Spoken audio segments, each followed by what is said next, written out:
听闻大千女帝有倾国倾城之貌，待本王擒下她，定要好好鉴赏把玩一番。开炮！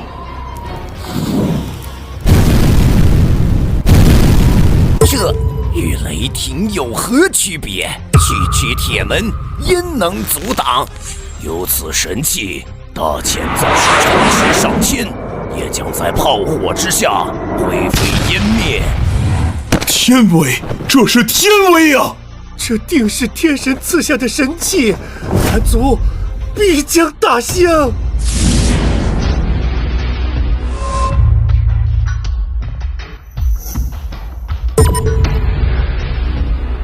这不可能！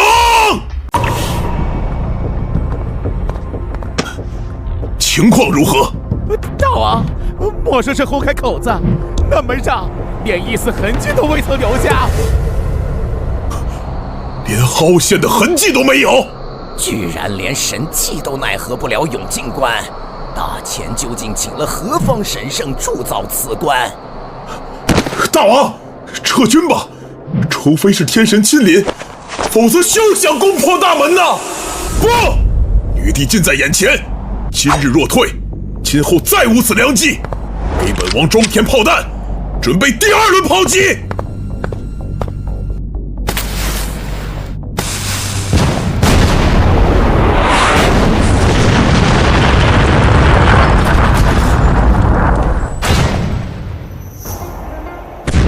封爱卿算无一策，任他炮火汹涌，永靖关仍是岿然不动。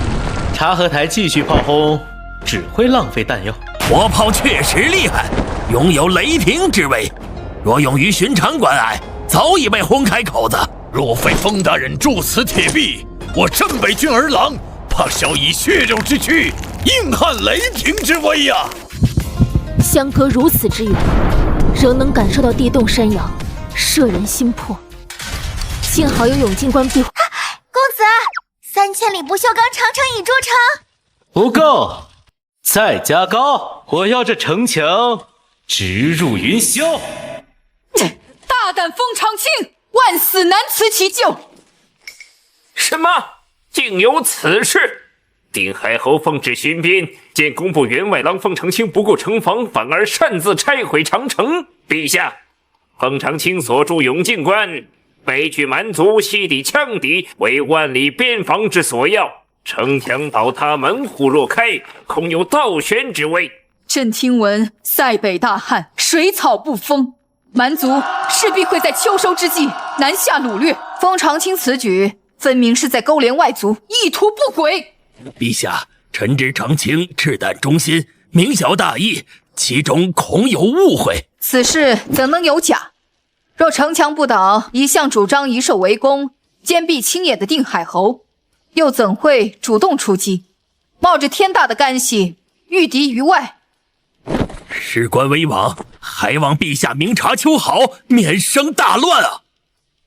陈尚书，封长清是你之门生，此事就交由你彻查，如果属实，定斩不饶。臣领旨。公子，今天封上永靖关，是不是就能回京啦？为时尚早，3000里长城不过是刚筑下基石。可边关防线已然连缀一体，蛮荒铁骑再难驰骋，这还不够吗？如今的高度防得住金戈铁马，却防不住飞钩云梯，因而还要给它加高。公子想加之几丈？至少10丈。10丈，比京师的城墙还高。10丈也就33米，超级基建系统吞了我10万白银，目前才消耗2万，剩下的银两足够给长城加至10丈。项目名3000里钢铁长城，项目难度1颗星，剩余工程款约8万两白银，剩余工期39天。哇，公子不到2月时间便见此奇功，更能驱使挖掘机、起重机等神兽移山倒海，宛如神迹。说了多少次，那是工程车，而非神兽。风大人，镇北军粮草队即将抵达永靖关。哼，鸟不拉屎的地方，总算来客人了。李校尉，距永靖关还有多远？穿过前方的林子，便能见到。长青此次惹得陛下震怒，朝野哗然。此番调查，我该如何为他转还？校尉大人，永靖关他可是关城有事，蛮族已破关而入。不是，是关城变了。当然变了。那位员外郎不顾侯爷劝阻，自毁长城，永靖关想必已经是一片残垣断壁了。唉，这混账东西把天都捅破了，此次怕是神仙难救啊！校尉，不是残垣断壁，永靖关还在，只是变化极大。哼呀！我们是不是走错路了？莫非还在梦里？啊！好一个雄关漫道真如铁，难怪世人都说永靖关可挡10万雄师。今日一关，果真不负盛名。陈尚书，这绝不是永靖关。上个月，永靖关仍是土石铸造，今天怎成了铜墙铁壁呀？定是天神垂怜边民，因此降下神迹。若非神迹，何人能在粤语以铜铁重铸此关？陈大人为何大笑？李校尉，可曾听过海市蜃楼？自然，难道前方的奇景乃是海市蜃楼？必是海市蜃楼。我执掌工部多年，天下矿业物料调拨烂熟于心，铸造铁壁需大量铜铁，可未见各地铜铁大肆征调之争。啥海市蜃楼？这可是实打实的神迹，我天天得从这儿过，就眼看着这个城墙啊，一尺一尺地长高。老人家，此话当真？俺还能骗官也不成？据说是冯大人用仙法招来的天兵，驱使着这个挖掘机、起重机等神兽，日夜不歇筑成此墙。挖掘机、起重机、神兽、仙法，官爷，你再往前走走就能瞧见了啊！那个神兽啊，个个是力大无穷，吼声如雷呀！上一回冯大人骑着神兽向俺冲过来，哎呀，那种神威，俺这辈子都忘不掉。老人家，你口中的冯大人，可是工部员外郎冯长清？俺只知道他姓冯，不晓得他的字讳。能有这般邪乎？校尉大人，这必是仙家手段。长青乃我门生，他若会仙术，我岂能不知？多半是以讹传讹，过分夸大。不过，这铁壁横空出世，确实匪夷所思。耳听为虚，眼见为实，没见到神兽仙术前，纵使他说的天花乱坠，我也不信。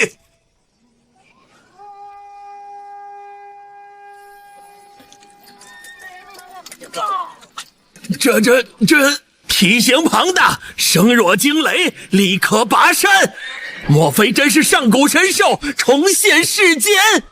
那老农竟没有糊弄我们，这世间真有此等奇兽！有生之年居然能见到神兽，冯大人必是天神下凡。神兽诱我边关，天神诱我大钱。看，那些奇装异服之人，竟能驾驭奇兽。若我大前有奇兽意识相助，何愁蛮族不灭呀？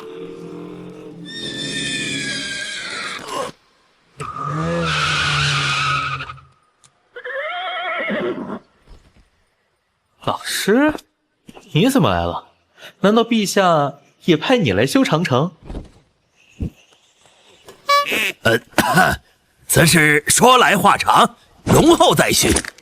你们是镇北军的运粮队？正是。末将奉命押送粮草北上，途经永靖关。封大人，这些可都是您召来的神兽？他们可不是神兽，工程车而已，就像牛车马车，只是驱动他们的不是牛马，而是机械动力。封大人，末将没听懂。莫说李校尉，我也没听明白。长青，你且说说这机械动力究竟是何物？此物玄妙，难以传言。你们可以把它们当成不饮不食、力能扛鼎的机关兽。机关兽，这倒听过。封大人，这片铁壁当真只用了数日之功？从定风隘到永靖关，确实只耗费数日。两处关隘相距100里，居然数日筑成。哼，系统派遣的工程队不休不眠，配合无间，效率自然有一点点高。封大人，敢问铸此铁壁用的是何种物料？钢铁为主，辅以混凝土。混凝土类似三合土，拥有粘合之效。我原以为以石土为主，再辅以铁皮。若全部以铜铁浇筑，仅100里所耗之材，便是天文数字。坚不可摧，华不复以。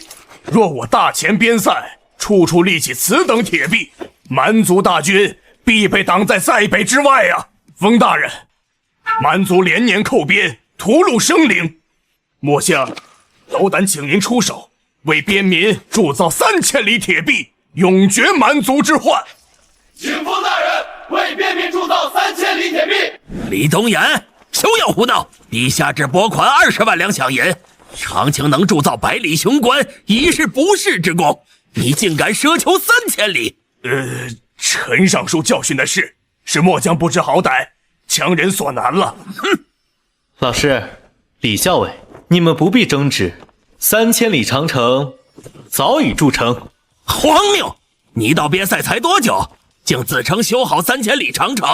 封大人，那可是3000里啊！我朝数十年来修修补补，也不过修建2000里。区区3000里，我何必弄虚作假？你们若是不信，大可派人沿边巡视。若果真如此，封大人，您便是边关万民的再生父母。长青，你立此大功，我今夜便书写密函，800里加急，直呈御前。老师莫急，长城虽然修好了，但仍有缺陷。此话何解？你瞧，它多完美啊！再高一点点，才算完美。还不够高吗？长城接近2丈，已经能与玲珑县城墙比肩。封大人，以长城如今的高度，辅以精兵强弩，足以让蛮族铁骑望而兴叹，百折无功啊！封大人的要求未免也太高了。若是一座城池，墙高3、4丈，实乃寻常。可这是绵延3000里的边墙啊！我只问诸位一句：蛮族可否会打造云梯？当然，云梯乃蛮族的攻城利器。蛮族能借助云梯攀越长城，那它就不够完美。即便再加几丈，亦难防住云梯呀。若长城之高能让云梯成为无用之物呢？那要加到多高？5丈，还是7、8丈？封大人，天亮铜铁若铸成兵器甲胄，可武装10万精锐，远比架高长城划算呐！我的职责在筑城，而非铸剑。封大人，陛下若是知晓，必会采纳末将愚见。陛下新旨意到来前，封某不会改变主意。陈尚书，您德高望重，还请您劝劝封大人。李校尉所言极是。长青啊，与其加高城墙，不如铸造兵器甲胄。老师，恕难从命。陛下要的是城，学生筑的便是城，除此之外，一概不论。迂腐！哦，老师，恪尽职守，何错之有？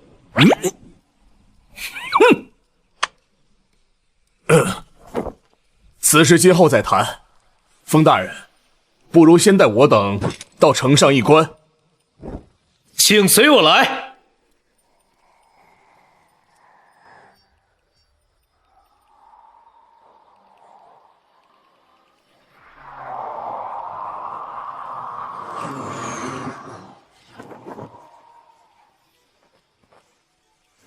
这上面竟如此开阔，我以为宽度至多2-3丈。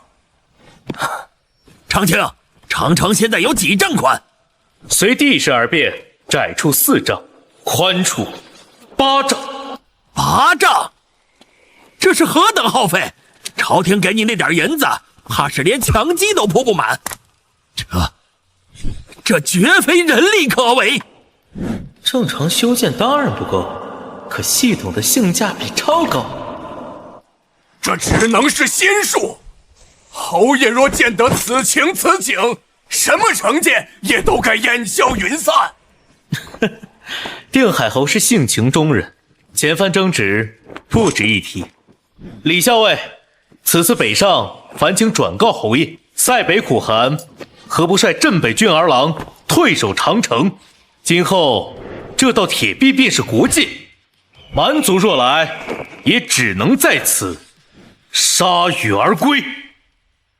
侯爷，末将幸不辱命，粮草已全数压制。沿途可有蛮族袭扰？回侯爷，一路顺利。但末将此行目睹一桩惊天奇事，料想侯爷必有兴趣。何事？与长城有关。莫非是国贼封长清将永靖关也拆干净了？小侯爷只说对了一半，旧的永靖关确实片瓦无存。此僚罪该万死！小侯爷莫急，封大人已经在原址之上重新立起一座铁壁雄关。非但如此，他更是沿着边境修建出3000里铁长城。啊！你说什么？2个月铸造3000里铁长城？荒诞！2月之功，30里土墙尚难完成，何况3000里铁壁？李东岩，你莫不是失心疯了？侯爷，李东岩妖言惑众，乱我军心，当以军法处置。 2月3000里，封长清莫非是鲁班在世，天神下凡？诸位若不信，可多找几人求证。运粮队皆是你之心腹，只怕早已上下串通，沆瀣一气。侯爷，末将愿意项上人头作保，方才所言句句属实，若有虚假，甘受军法。大军南归之日，那道横于天地之间的边塞神迹，自会为末将作证。大王，刚从俘虏口中得到一条好消息。不久前，大监派遣一位名叫封长清的官员到边塞修建长城。这算什么好消息？可那蠢材竟大肆拆毁长城，如今长城实不存一。他们居然自毁长城！怪不得镇北军一改常态，主动出击，原来是不想消息泄露。天神保佑，大千自断臂膀，这简直是送到嘴边的肥肉。大王，机不可失啊！本王需要一支精锐小队，绕开镇北军，直抵大千境内。若消息属实，此队人马可长驱直入，叫他个天翻地覆。到时后院起火，定海侯焉能安坐？大王英明，我们再缠入镇北军主力，让定海侯首尾难过。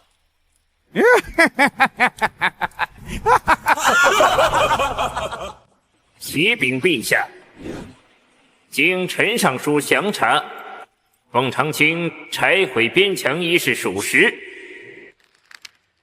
然则封长清又新建3000里长城，墙高2丈，宽及8丈，以铜铁浇筑，坚不可摧。好一个陈乾，朕念他劳苦功高，才给他一个机会。他竟敢与封长清串通一气，欺君罔上！你们告诉朕，自古以来，有谁能在2月之内铸成3000里铁壁？陛下息怒！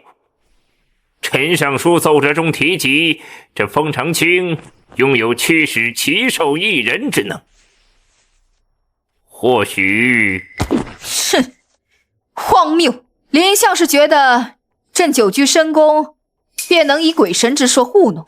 臣不敢。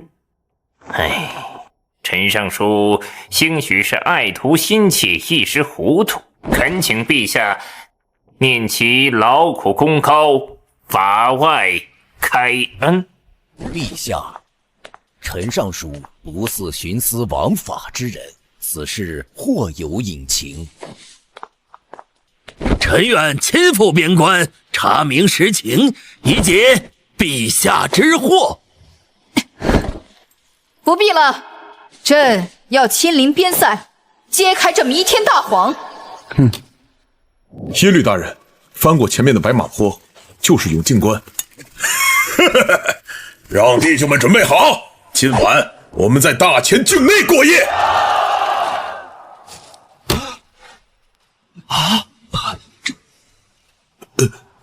我们来错地方了，这还是永靖关吗？耶律大人，情报有误，这哪是拆毁，分明是筑起了一道天堑，这高度怕是有4、5丈。除非我们长出翅膀，不然没法飞越永靖关。大前人简直疯了，居然用铜铁打造要塞。走，去别处，我不信全部毒死。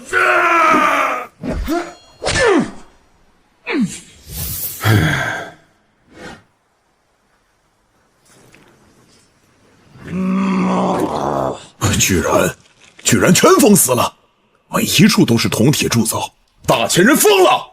这些铜铁能铸多少刀工，断多少铁甲？他们竟拿来筑墙！如果大前人封死全部路线，我们以后还怎么南下？慌什么？3000里边境，他疯得完吗？区区5丈高墙，用飞弓云梯照样可破关。察合台派出一支精锐，已迂回至我军后方。爹，我们必须分兵回援。小侯爷稍安勿躁，此乃察合台的阳谋，欲使我军首尾难顾。可封大人早已筑起钢铁长城，察合台此计，徒增笑耳。李校尉，后方安危系于你一言之上，最好句句属实。待回师之日，若见不到钢铁长城，我定将你与封长清一并剁了喂狗。小侯爷放心，末将不可能拿项上人头开玩笑。传令，3军整备，拂晓拔营，为师大前。察合台既知长城已毁，我军北进已失去意义。陈尚书，蛮族此次南下有数百之众，我们区区数10人，如何抵挡？王县令无需多虑，我们不用跟蛮族野战，只需据守长城，便可令其铩羽而归。可下官听闻，封大人早已拆毁长城，拆了就不能重建吗？等抵达长城，你就知能否据守。好凶伟！这就是重建后的定风爱吗？难怪陈尚书志诛在握。半月未见，竟又拔高数丈，只怕已超过5丈。现在没收500门兵，再来500也无妨啊。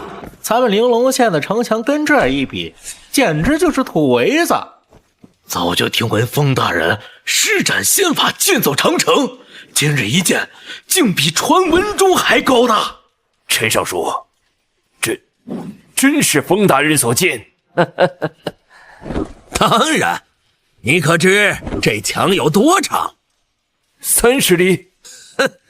大错特错，是整整3000里，西起保家关，东至关海亭，将大前夷草原彻底割据。从此，大前进可攻，退可守，以立于不败之地。3000里，短短数十日，竟能建成3000里铁壁，真乃神迹！困扰我朝数十载的蛮族之患，将不复存在。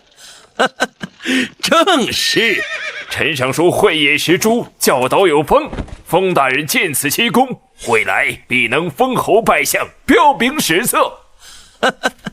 长青，蛮兵何在？在城墙下转了一圈就走了。他们人数不多，轻装简行，估计只是来探探路。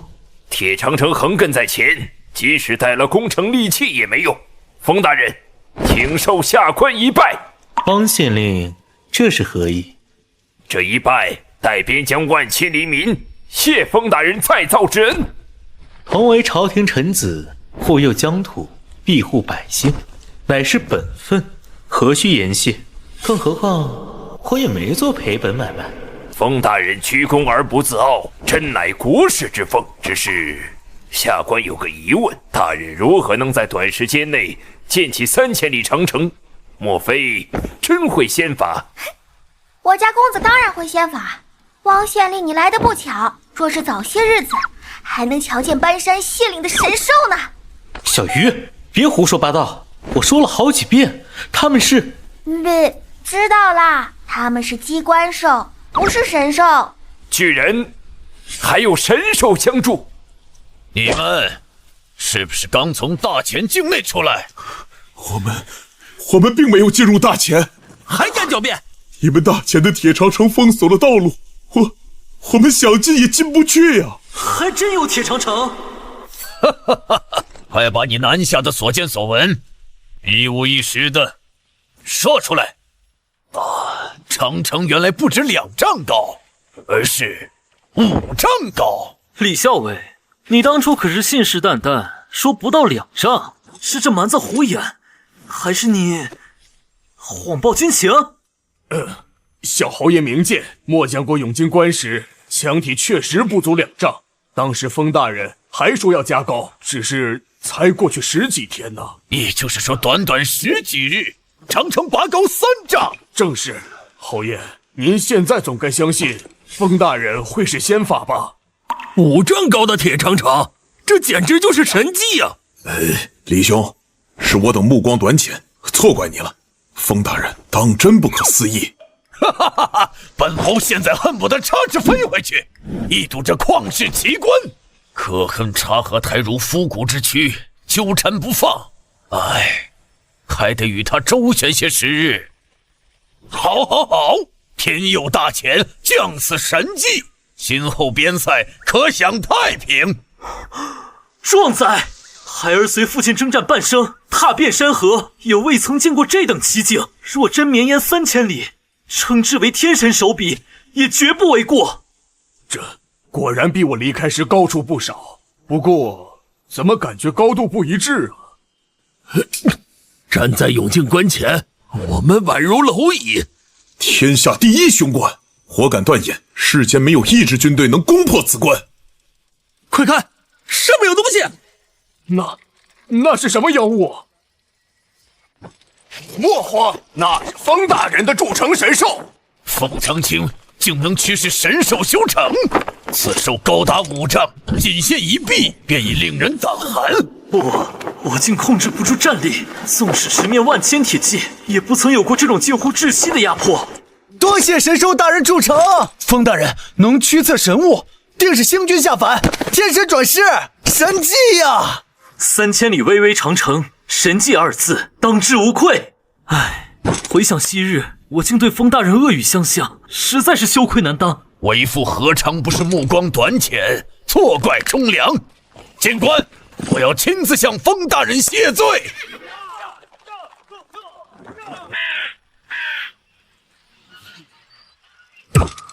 此等神兽，当真令人心神俱颤。声如惊雷，铜皮铁骨，力撼山岳。神兽若为镇北军所用，不出3年，可荡平草原。魔将认为1年足矣。也只有这等神兽，才能造就如此铁壁长城。方才经过时，可有人估算过宽度？父亲，约有7、8丈之阔。巍然屹立，厚重如山。且铜体由铜铁浇铸，浑然一体，宛若天成。其工艺精湛，远非大前匠人所能企及。侯爷，公子问你可要上城一叙？本侯正好有一肚子疑问，要向风大人请教。前些日子还骂公子国贼呢，现在改口啦？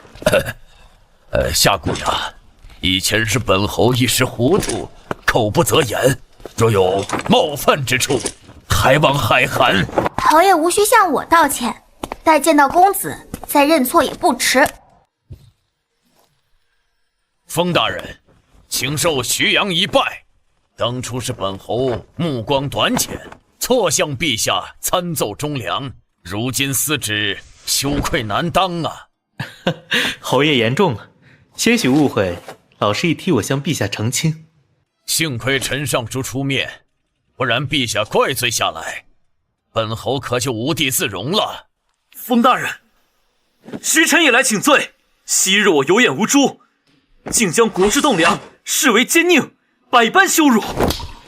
大丈夫立于世，有错必认，有债必偿。今日我便自斩耳光，以正己过。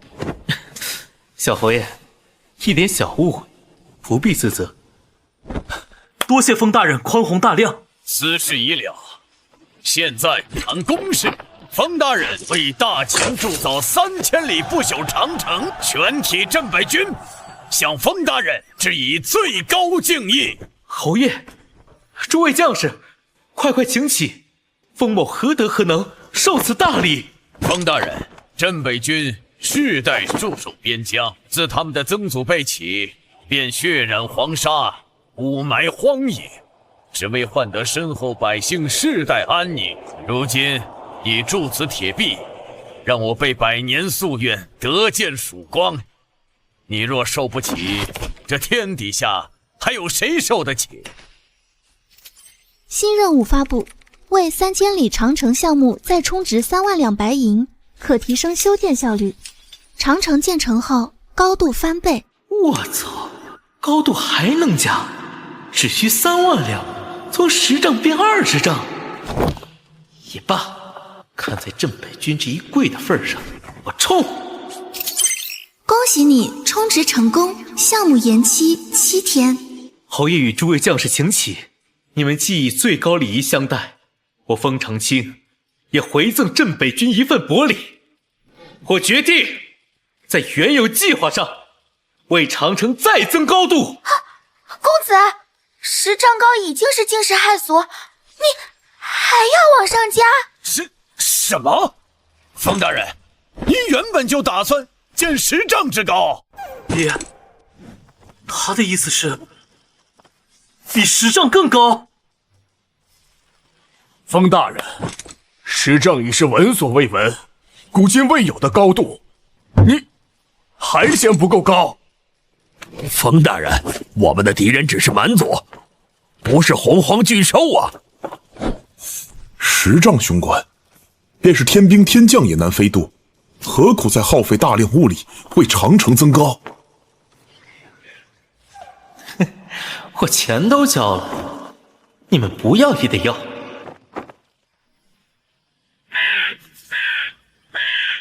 大王，有2件事，耶律刚刚苏醒。另外，大秦那边的暗线也送来密信。本王给耶律500精锐，如今只剩他一人苟活，真是个废物。他醒来后怎么说？他说，他们未能踏入大秦半步。他还说，那长城非但未毁，反而化作一道5丈高的铁壁，横亘边界，坚不可摧。荒唐！他怕不是在给自己的无能开脱。哼，长城5丈高，他怎么不说自己见到了天神？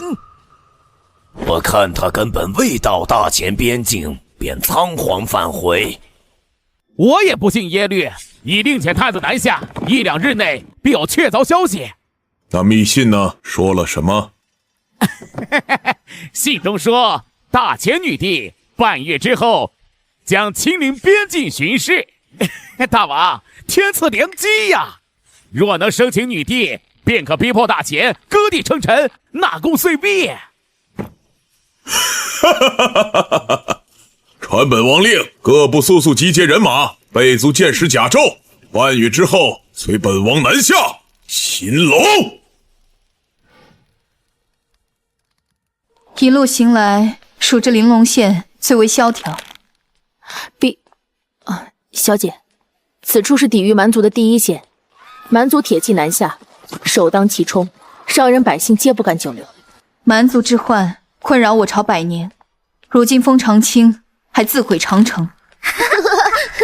风狼本领高，2个月里造铁妖，5丈城墙碰云巧，3千里路断龙涛。铁妖，5丈城墙，3千里，这歌……小姐，歌谣颇为契合陈尚书的奏折。快叫住他们！姐姐，请你们吃糖。方才唱的是什么歌谣呀？是筑城歌。这歌谣是从何处学来的？隔壁大牛哥教的。姐姐也想学吗？筑城歌只有4句吗？还有另外4句。能不能念给我听听？大姐姐听好了。风狼垂耳巧，永靖官高接云涛。女帝封赏如何好？嫁给风狼最公道。放肆！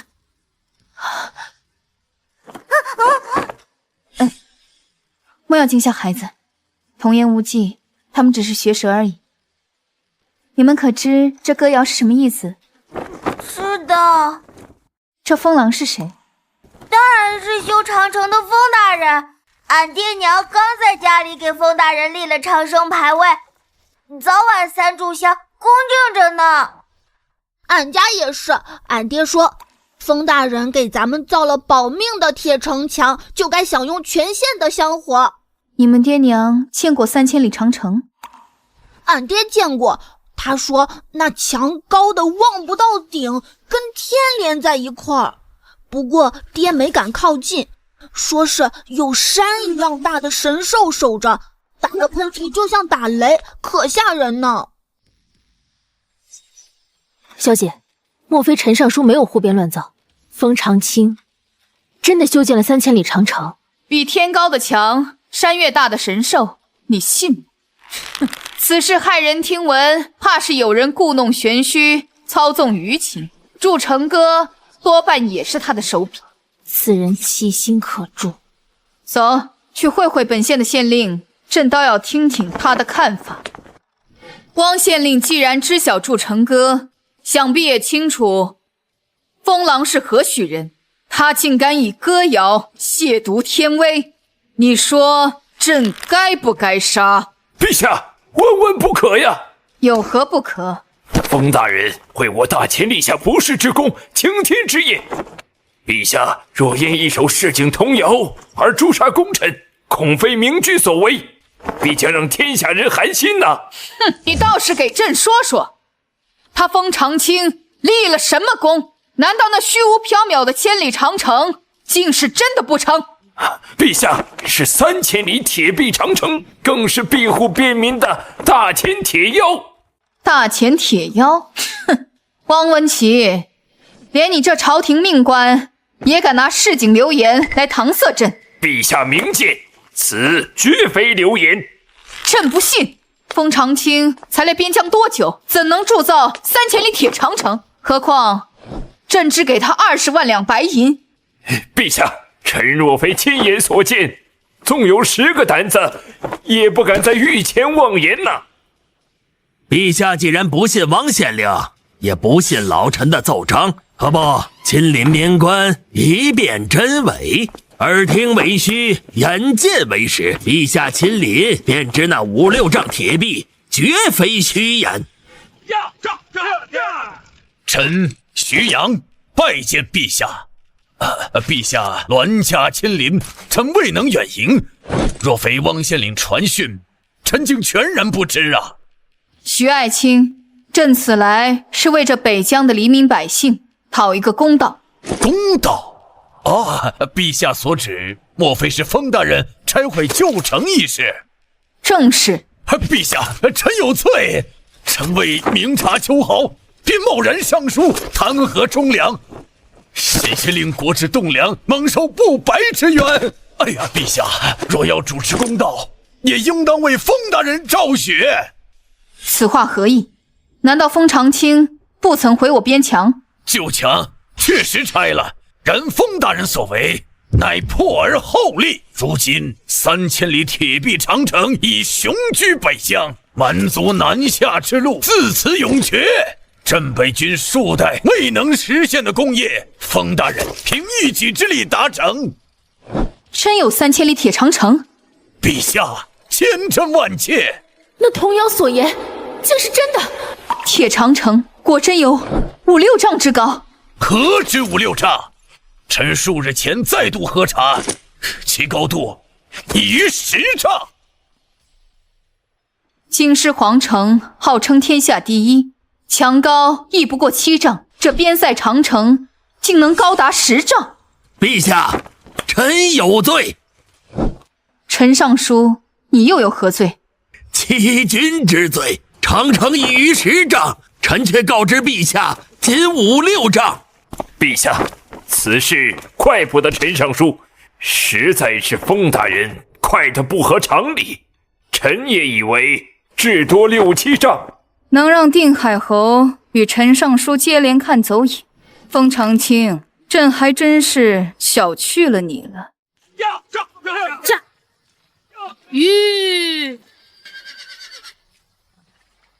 这便是那铁长城吗？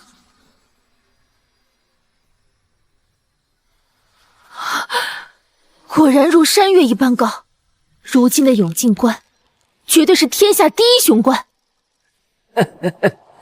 侯爷所言非虚，长青果然又加高了，但这绝非只是加高几丈。陈尚书，与上次所见相比，这墙体至少凭空拔高了10几丈。什么？拔高10几丈？啊！这已是20丈之高。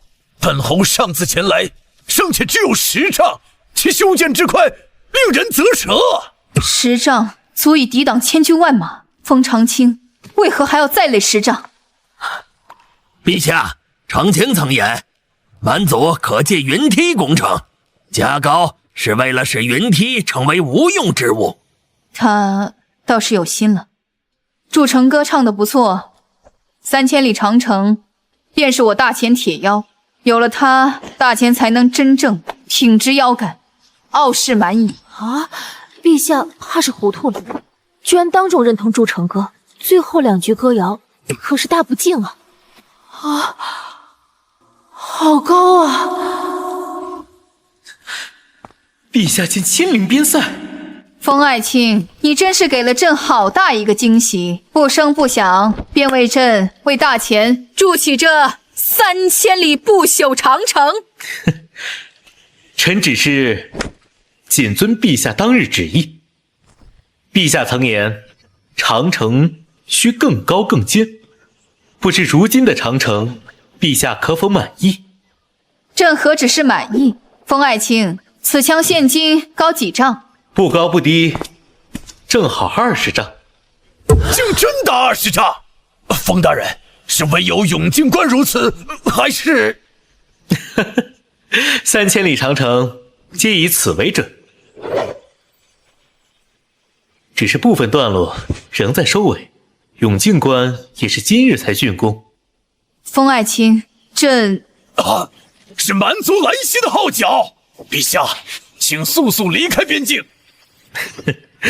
侯爷，陛下今日哪儿都不必去，永靖关已今非昔比。本侯一时惊慌，竟把此事忘了。风爱卿，带朕上去，朕倒要瞧瞧蛮族有没有本事撼动长城半分。五竹，让先锋部队备好云梯和冲车，等大军越过白马坡，马上攻打永靖关，立即给本王踏平永靖关。遵命，大王。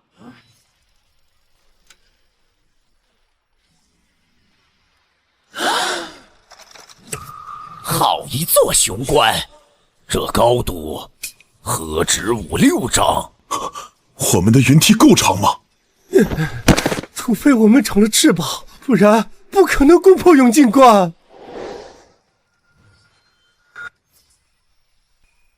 五竹，给本王滚过来！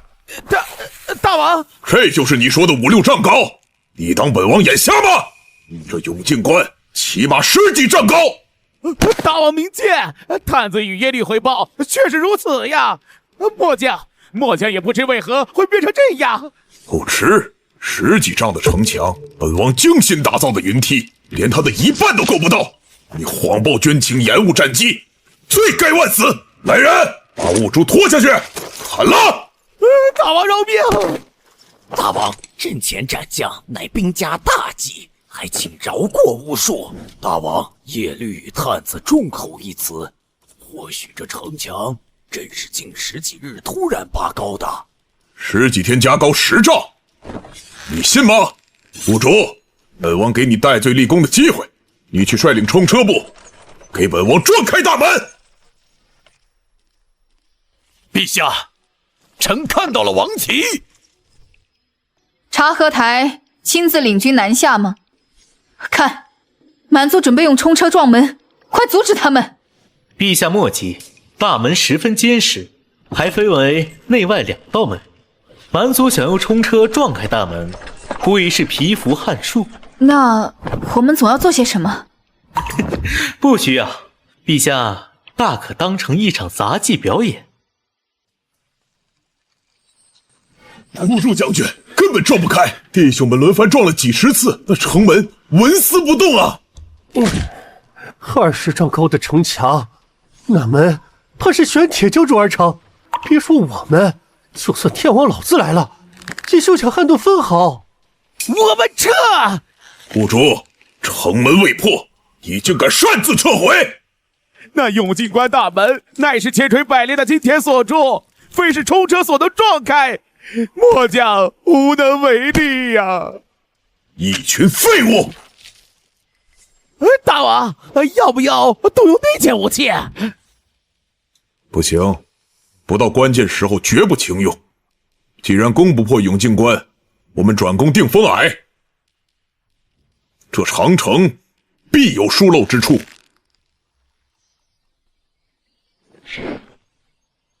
陛下，蛮族似乎要拔营后撤。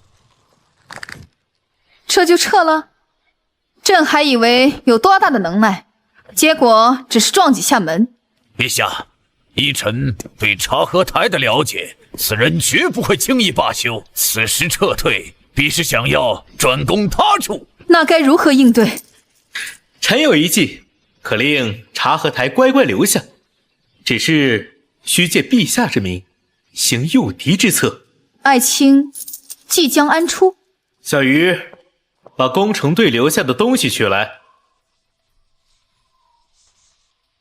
察合台，我大前女帝便在永靖关内，尔等蛮族若自诩勇武，何不破关，视擒真龙？冯长青，你竟敢以陛下为饵，此乃大不敬。陶轩，无妨。风爱卿，此是何物？竟能声传数里，如同千里传音。陛下，此物名为扩音喇叭，能聚拢声音，令其传得稍远些，与那玄妙的千里传音相差甚远。长青胆大包天，幸好陛下未曾怪罪。快看，风大人此言果真奏效了。又能继续看蛮族大军表演了。不好，那是火炮，蛮族怎会有此利器？陛下所言火炮，莫非是神机营不久前研制的那秘密武器？正是，绝不可让其开火。火炮威力惊人，神机营是设施，曾摧成裂石，纵是铁门也难挡住连环轰击。永靖关危在旦夕，封爱卿竟还能谈笑风生。陛下可知永靖关大门有多厚？3尺。封大人，若本侯所料不差，恐有1丈之厚。没错，内外2道城门皆是1丈厚度，仅凭3门粗烈火炮，欲破此门，无异于蚍蜉撼树。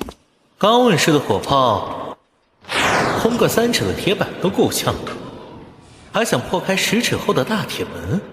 爱卿未曾见过火炮之威，何以如此笃定？陛下，即使他们能造出砖破铁甲的炮弹，也休想撼动大门分毫。永靖关大门乃是以乌合金为骨，融汇多种天地精金，韧如龙筋，硬如玄铁，其坚其固，纵使火炮再演变100年，也休想轰开大门。乌合金，这是何物？此乃臣偶得的天地奇经，陛下无需深究其妙，只需明白蛮族今日注定是徒劳无功。为防流失火炮惊了圣驾，还请随臣移步瞭望楼，静观蛮族在铁壁前撞个头破血流。真乃天助我也！大千女帝竟亲临此关，只要破开此门，擒住女帝，这一趟就没白来。傲慢的大前人，他们自以为躲在永靖关后就万无一失，竟敢以女帝为饵，殊不知我们拥有破城神器。听闻大千女帝有倾国倾城之谋，待本王擒下她，定要好好鉴赏把玩一番。开炮！这与雷霆有何区别？区区铁门焉能阻挡？有此神器，大千再是城池上千，也将在炮火之下灰飞烟灭。天威，这是天威啊！这定是天神赐下的神器，蛮族必将大兴。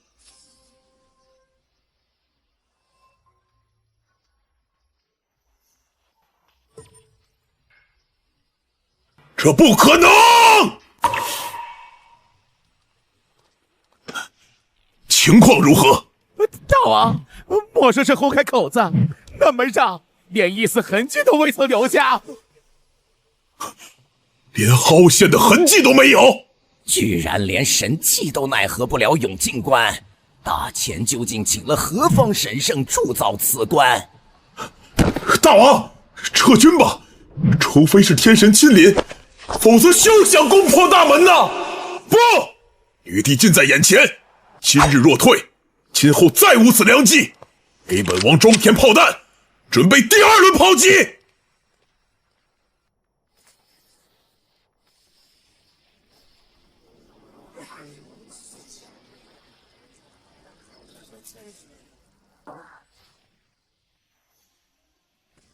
封爱卿算无一策，任他炮火汹涌，永靖关仍是岿然不动。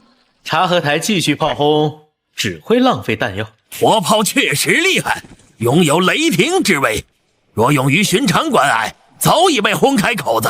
若非封大人铸此铁壁，我镇北郡儿郎怕是要以血肉之躯硬撼雷霆之威呀！相隔如此之远，仍能感受到地动山摇，摄人心魄。幸好有永靖关庇护我等。陶侍卫，是幸好我们拥有封大人，若无封大人，自然没有铁长城，更没有坚不可摧的永靖关。就是，若没有我家公子，谁能挡得住蛮族的火炮利刃？察合台在此受挫，必会转攻他处，我等需早做防范。陛下宽心，每个关口的大门皆与永靖关相同，只要将士们守好城头，蛮族便休想越雷池一步。好，大前有封爱卿，边疆可定，国运可安。爱卿立不世之功，朕必当重赏。但有所求，无不应允。陛下，此言当真？君无戏言。陛下巡边至今，可曾听闻民间的一首歌谣？女帝封赏如何好？嫁给风狼最公道。封长清，你放肆！封长清，你放肆！啊，陶侍卫，此话从何说起？那歌谣借你之名冒犯陛下，你难道不知？长清胆子真肥，居然敢打陛下的主意。封爱卿，朕念你功高，且是初犯，便不予追究。若再有下次，定不轻饶。臣只是想问陛下是否听过切草歌，不知陛下为何动怒？切草歌？正是，此歌在边民之中流传极广。边关月冷四道，田里粮被火烧，十户九空门歪倒，刮了树皮当饭嚼。这便是切草歌。十户九空门歪倒，刮了树皮当饭嚼。蛮族每次南下，边民必要遭受无妄之灾，十室九空，绝非虚言。陛下问臣要何封赏，臣别无他求，只想替边塞万千枉死的冤魂向陛下讨一个承诺。爱卿但说无妨。陛下，臣驻长城只能阻敌于外，但边民血仇犹在。他日若时机成熟，国力充盈，臣恳请陛下挥师北上，犁庭扫穴，以告慰万千亡魂。朕应下了，不过封赏也不能省。1个多月后是祭天大典，朕今年要在永靖关上告祭天地，届时万邦来朝，朕也会为你举行封侯仪式。在祭天大典上封侯，前所未有啊！在那之前，朕会昭告天下，封爱卿为大前铸造3000里铁壁长城，护佑边疆万世太平。800里加急，边境快讯！异族如此匆忙，莫非蛮族提前南下了？可是蛮族南下的警讯，胡县令，不是警讯，是喜讯，天大的喜讯！从今年起，蛮族再也无法南下了。此言何意啊？大人可还记得奉旨修城的封大人吗？他在边境为我大前筑起了3000里钢铁长城。蛮族大军前几日陈兵关下，却只能望而兴叹，寸步难进。3000里铁长城，封大人才来多久，居然已筑3000里铁铸的长城？封大人莫非是天神下凡护我大前？铁壁长城高20丈，坚不可摧。从今往后，蛮族只能在塞北餐风饮露。20丈，你莫要糊弄我等！此乃陛下亲口认证。另外，为表彰封大人的功绩，陛下会在祭天大典上为封大人举行封侯仪式。我等奉命将此喜讯传遍每一州府，封大人将成为我大前开国以来最年轻的侯爷。诸位，为封长清定义封号之事商议的如何了？回禀皇叔，臣等反复斟酌，认为镇远侯最为妥帖。他若真筑起3000里铁壁，保大前边疆万世安宁，授予镇远之号，倒也实至名归。皇叔，你认为陛下诏书中所言有几分可信？您向此言何意啊？莫非认为陛下所言不实？皇叔明鉴，非止丞相，臣等心中亦是疑虑重重。封长清远赴边疆才数月，便筑起3000里长城，莫非他会些仙家手段？只怕陛下年轻，被那巧言令色之徒蒙蔽，未曾亲眼见过长城。是真是假， 1月之后，祭天大典上自有分晓。若届时不见铁壁长城，故自会请陛下严惩封长清。皇叔，到时候朝中重臣与各国使节齐聚边塞，若无铁长城，蛮族铁骑骤至，我等皆成瓮中之鳖，危如累卵啊！此乃陛下之意，我只能遵旨而行。皇叔，臣能证明陛下诏书字字确凿，绝无半字虚言。臣上说，封长清当真铸成3000里铁壁，且墙高20丈，3000里确凿无疑。至于高度，恕臣无法断言。哦，为何？只因无人知晓长清是否会心血来潮，再为长城添砖加瓦。臣初见此墙不过2丈高，再见时已逾5丈，3见之时竟高达20丈。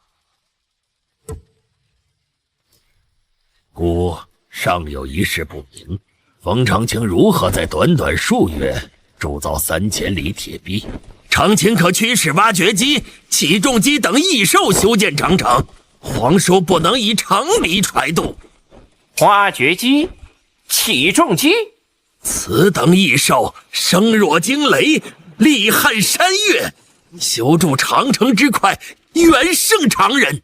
世间竟有此等异兽！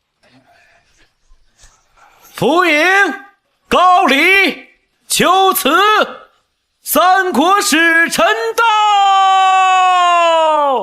3位使臣联袂而至，可是有要事要与孤商议。外臣听闻魏国的祭天大典将于北方边塞举行，特来向皇叔求证。确切而言，是在长城前告祭天地。长城位于边境前线，到时若碰见蛮族南下，我们岂不是有累卵之危？按常理，蛮族大军此时已然寇边，1个月后前往边塞，等同于羊入虎口。哼，那是以前。今年蛮族绝无可能踏足大前疆土。哼，贵国边军向来抵挡不住蛮族铁骑，今年蛮族若不南下劫掠，如何过冬？我门生封长清一沿边境筑起3000里铁壁长城，将草原通往大前的所有道路悉数封死。蛮族若还想南下，难如登天啊！不可能！半年前我高丽国刚派人探查。派人查探？贵国莫非也觊觎我大前边疆？皇叔误会了，外臣一时口误。听闻高丽北境也有边界与草原接壤，蛮族在我大前铁壁前撞得头破血流，无处泄愤之下，贵国可要当心了。你们大前人吹嘘的本事，当真令人叹服。半年修筑3000里长城，莫非那封长清是神明降世，会移山填海的神通？我知道诸位不信，但长清确有鬼神莫测之能。此次祭天大典，陛下将亲临边关，3位若心存畏惧，大可留在京师，不必随朝中大臣北上。贵国女帝敢亲涉险地，我若退缩，岂非连一介女流都不如？不错，我等正要亲眼看看这长城是否真如你们所言那般神乎其神。但愿贵国莫要让我等失望啊！若见不到3000里铁壁长城，大前必将在各国使臣面前人面扫地。李校尉，这些百姓3拜9叩，所谓何事？禀皇叔，他们皆是边民，特来朝圣。后生，此地可有庙宇神佛？皇叔有所不知，在边民心中，3000里长城便是神迹，而缔造神迹的风大人便是天神下凡。如今边塞人家10户有7户为风大人立起长生牌位，晨昏3叩首，早晚一炷香，敬若神明啊！有这种事？这一路行来，驿站酒肆皆在传颂，边民争相朝拜，怕是真有那3000里铁壁长城。那是。诸位，那便是3000里铁壁长城。相隔如此之远，竟已能窥其巍峨轮廓，莫非真有20丈高？难怪蛮族无力南下，此等长城，怕是神仙也难渡。绵延千里，横绝北地，这便是国之屏障。铁笼锁江，国运永昌啊！神迹啊！我边防列国，今日方知何谓神迹。难怪能将不可一世的蛮族挡在塞北之外。若我求此国也能筑出千里长城，又何惧周边强敌？诸位，此时远观不过是管中窥豹，待抵达永靖关下，方知何为顶天立地。好一座擎天雄关！这真是人力所能铸造，通体铜胶铁铸，浑然天成，这分明是9霄仙门降落凡尘呐！高耸入云，固若金汤，蛮族焉能不退？有此长城，大千塞北，万事无忧。天神呐，求您也垂怜我求此，赐下千里铁笼吧。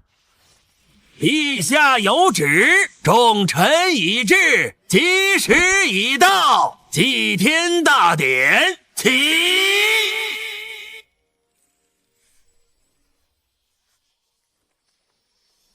祭拜天地已毕，工部员外郎封长清上前听封。封长清，你为大前铸就3000里长城，立不世之功。今日正承天景命，册封你为镇远侯，擢升工部侍郎，赐丹书铁券，望卿秉此殊荣，再续伟业。新任务发布，在10天内承包新的工程项目，该项目所需工程款要大于10万两，完成后奖励一张5折券。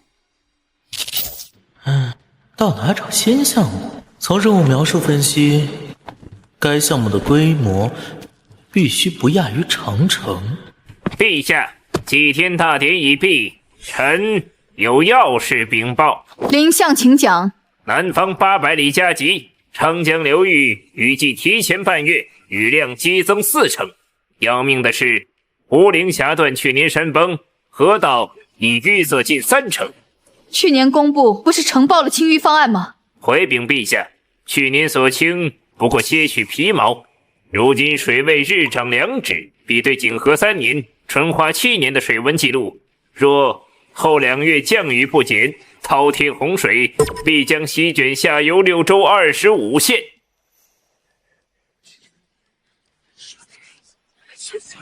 现在抢修河道，可否来得及？陛下，可以一试，可若收效甚微，当速备赈灾粮饷，牵移100万黎民。陈尚书，抢修河道之事，便交由你全权负责。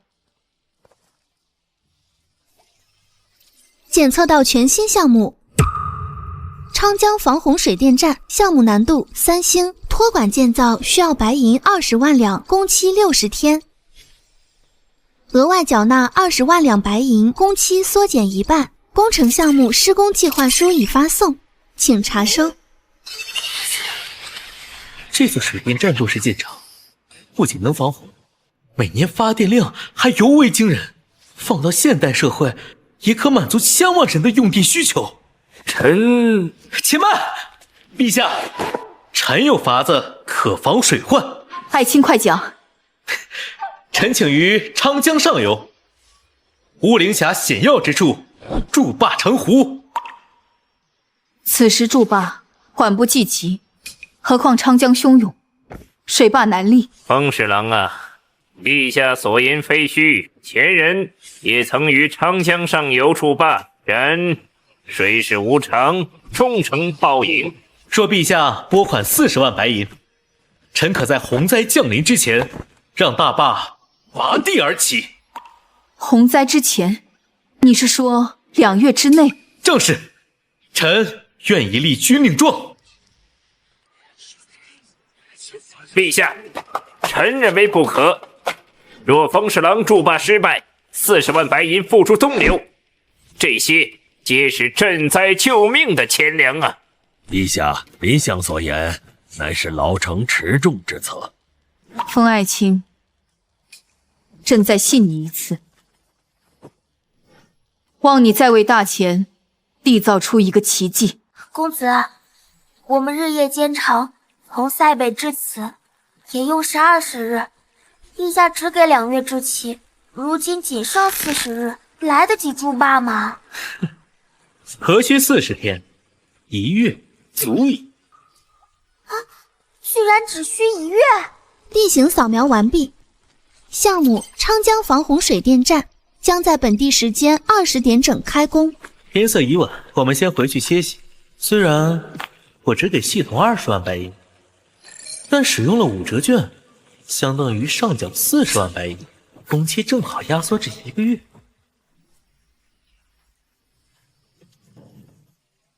哎呀，铜皮铁骨，吼声如雷，这些野兽究竟来自何方？今早险些被他们吓破了胆。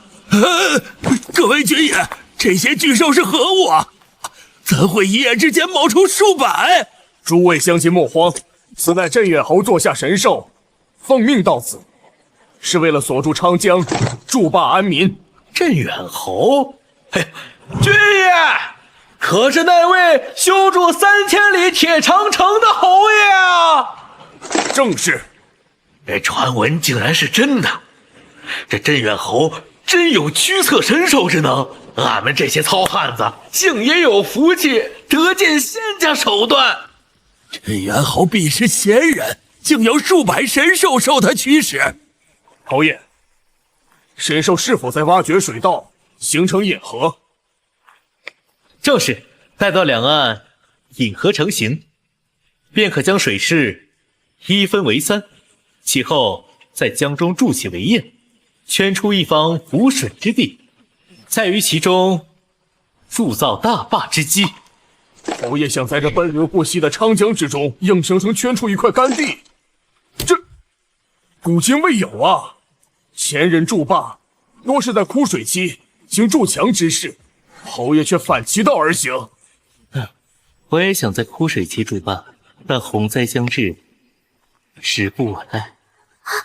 公子，长江波涛汹涌，能围得住吗？若不尝试，怎知降不住这条长江恶龙？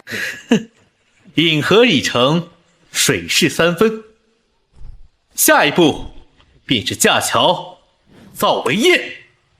侯爷3日开凿2条引河，真乃神速啊！但想在怒涛之中圈出干地，无异于水中捞月，难如登天呐！李校尉莫急，降龙也需一步步来。我才离去几个时辰，这2座铁桥是何时飞架于江上啊？李校尉，是那些神兽，他们运来无数铁箱，顷刻间便拼接成了这通天之桥。也是，一想到侯爷2月就筑3000里铁壁，眼前这2座桥反倒显得寻常了。很好，江中围堰已成。公子当真在江心造出了一片湖，只是这湖中之水又该如何排空？山人自有妙计。侯爷，您竟然锁住了长江这条恶龙，古之未有啊！侯爷不愧是贤人下凡，短短3日居然能降服长江水势。那些神兽夜以继日的修建围堰，今日终于得见成果。侯爷，围堰虽成，但其中仍有江水，又该如何铸造大坝之基呀？将水抽干不就行了？抽干？莫非侯爷还会袖里乾坤、移山倒海的大神通？何须仙法，用抽水机便可。抽水机？又是机关兽吗？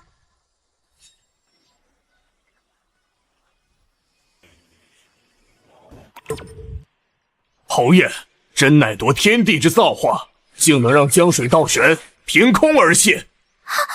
这机关兽竟能遇水？天神在上，侯爷居然会控水之术！镇远侯，莫非是龙王转世，可控天下江河？龙王爷显灵了！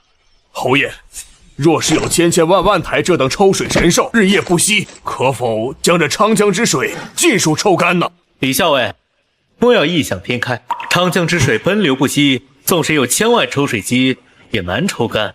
是末将无知，让侯爷见笑了。素闻长江水深难测，今日得见真容，方知竟有20丈之深，真乃乾隆之冤呐！公子，如今水已干涸，是否可以开始修筑大坝？为时尚早，围堰需加固修整，河床需掘至岩基，更要探明并疏导地下暗流。停，公子，你莫要再念这些天书了，小鱼半个字也听不懂。末将也只能听懂10之1、2。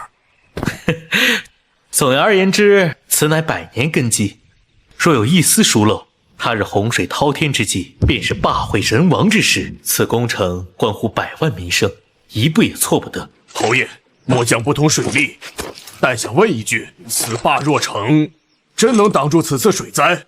李校尉，可知本侯筑此坝，意在防范何等洪峰？可是如景和3年、淳华7年的特大洪灾，那只是数十年一遇的洪灾。难道公子是冲着100年洪灾而去？此坝若成，1000年洪灾也可挡下。自他屹立之日起，长江下游永绝水患。这1000年，侯爷是说能抵御1000年不遇的洪水？此坝之于南方百姓，如同长城之于北境边民。北筑铁壁以拒蛮人，南立大坝以泽苍生。此坝若成，侯爷必能封王啊！皇叔，臣上书，外面疯狂宇宙太过凶险，请回舱内啊！皇叔，快随臣回船舱。好，公这就回去。小心！前方有山，避让！快避让！胡说！此段水道向来畅通无阻，怎会有山？快调转方向！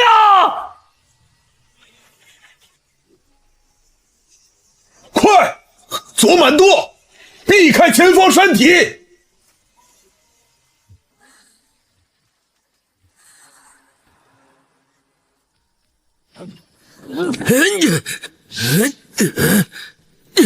皇叔，可曾受伤？那是什么？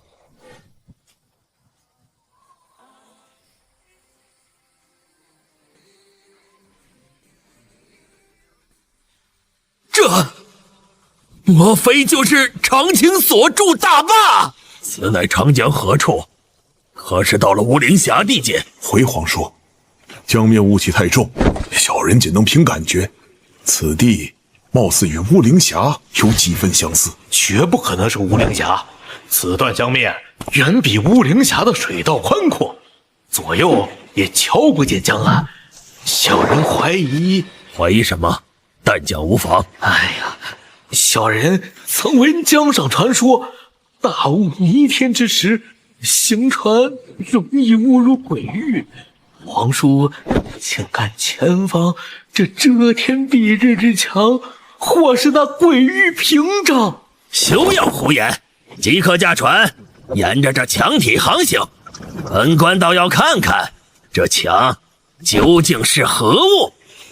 长江之深，向来难测。若此物乃长青所筑大坝，其水下根基不知几丈，仅水面上肉眼可见之处，便不下20余丈。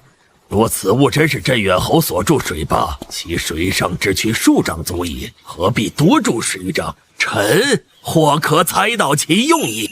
哦，是何用意？当初修建长城，5丈已堪称天堑，他却执意加高至云梯难及之处。如今筑坝，其心思只怕如出一辙，料敌从宽，欲栽于未然。一切只是猜测，此物未必是水坝。算来镇远侯动工不过半月，眼见这横断江流的仙家屏障，旬月之间，岂能造出？皇叔明鉴，凡间绝无可能铸此神物，必是鬼域屏障无疑啊！这边有动静，那必是传说中的鬼船。听这声音，只怕是幽冥蛟龙所化。难道我们真误入了鬼域？陈尚书，这皇叔莫慌，未必是鬼船。竟是一条铁甲舰，无帆无桨，却能破浪而行。铁甲巨舰竟能在水上行舟，铜皮铁骨，不借锋利，它只能是鬼船了。我就知道，寻常船只岂能如此？我们定是入了鬼域。都起来，此非鬼船。皇叔，铁船后称与长青在边塞驱使的机关兽如出一辙。机关兽，前方可是皇叔与陈尚书。正是我等。诸位，铁船之上乃是镇北军李校尉，也是镇远侯的侍卫。我们没有闯入鬼域，此非鬼域屏障，而是镇远侯为我大遣，在长江之上筑起的镇江神碑。皇叔、陈尚书，您二位怎会从上游而来啊？哎呀，此事说来话长。自陛下委派长青筑坝后，老夫便与皇叔亲赴上游勘察水情。连日暴雨，水势汹涌，我等顺流而下，谁曾想竟一头撞上此坝。原来如此，大坝昨日方合龙所将，您二位便到了。方才侯爷听闻撞击巨响，特命末将前来探查。李校尉啊，此间莫非通体皆由精铁所铸？回皇叔，末将也曾问过，侯爷言道，10之8九皆是精铁。既为铜铁，为何能浮于江面？难道镇远侯会化铁为木的仙术？此中道理精深，末将愚钝，未能尽解。不过侯爷曾以铁球、铁碗为例，向末将解释，同等重量的铁球与铁碗置于水中，铁球必沉，铁碗却会漂浮。妙呀！如此浅显之理，我往日竟未深思。侯爷称万物皆有密度，凡平均密度低于水者，便可上浮。铁球大于水，故而沉底；铁碗中空，小于水，故而悬浮。平均密度，陈尚书，你这学生当真是窥见了天地至理。李校尉，孤还有疑问：此船无帆无桨，又如何能在这湍流之中进退自如？侯爷说，是靠船上的发动机。这发动机又是何物？是某种机关兽，能以毅力驱动巨轮，如同牛马拉车。此船名为挖泥船，可轻于绝石。此前乌灵峡河道淤塞，便由他们疏通。不愧是长青，路上有挖掘机、起重机等机关兽，到江中又有挖泥船助力。好快的船，在这怒涛之中就能稳如泰山。李校尉，此坝有多长？约5里。什么？竟有5里长？若孤没记错，乌灵峡江面仅为3里阔。原是3里，但侯爷为在江心圈出干地筑坝，特于两岸另辟引河分流。待主坝修成，再向两侧堰河延伸坝身，故而总程增至5里。他竟还将河道拓宽了，难怪船夫认定此地非武陵峡，原来是长青改了山河旧貌。李小伟，那此坝究竟高几丈？水上部分20余丈，水下根基深扎30丈，总高50余丈。这若在陆地，此坝已是直冲云霄。什么？素闻长江水深，却不知竟有30丈之深。陈尚书误会了，长江原深20丈，是侯爷筑坝之后，水深才增至30丈。莫非长青又往下掘了10丈？乃是于两岸增筑副坝，与江心主坝相连，形同巨人合抱，将武陵峡入口牢牢锁住。蓄水倍增，江面自然抬升10丈。竟是堤坝抬江，居然把江面抬高10丈，怪不得行船时觉得江水平缓了些许。这江水若再往上涨，岂不是能淹没武陵峡？若再逢连日暴雨，积水滔天，一旦冲垮此坝，那将是灭世之灾呀！皇叔万无忧虑，末将敢以性命担保，此坝坚不可摧。侯爷有言，纵使千年不遇的洪荒，亦难撼此坝分毫。千年洪灾亦不能摧，长青是否有吹嘘之嫌？陛下之命他防范金岁之灾，他竟筑起可镇守千年洪灾的天坝。若此坝真能镇住千年洪水，下游万千黎民必将感恩戴德呀！侯爷北拒蛮人，南定昌江，功德无量啊！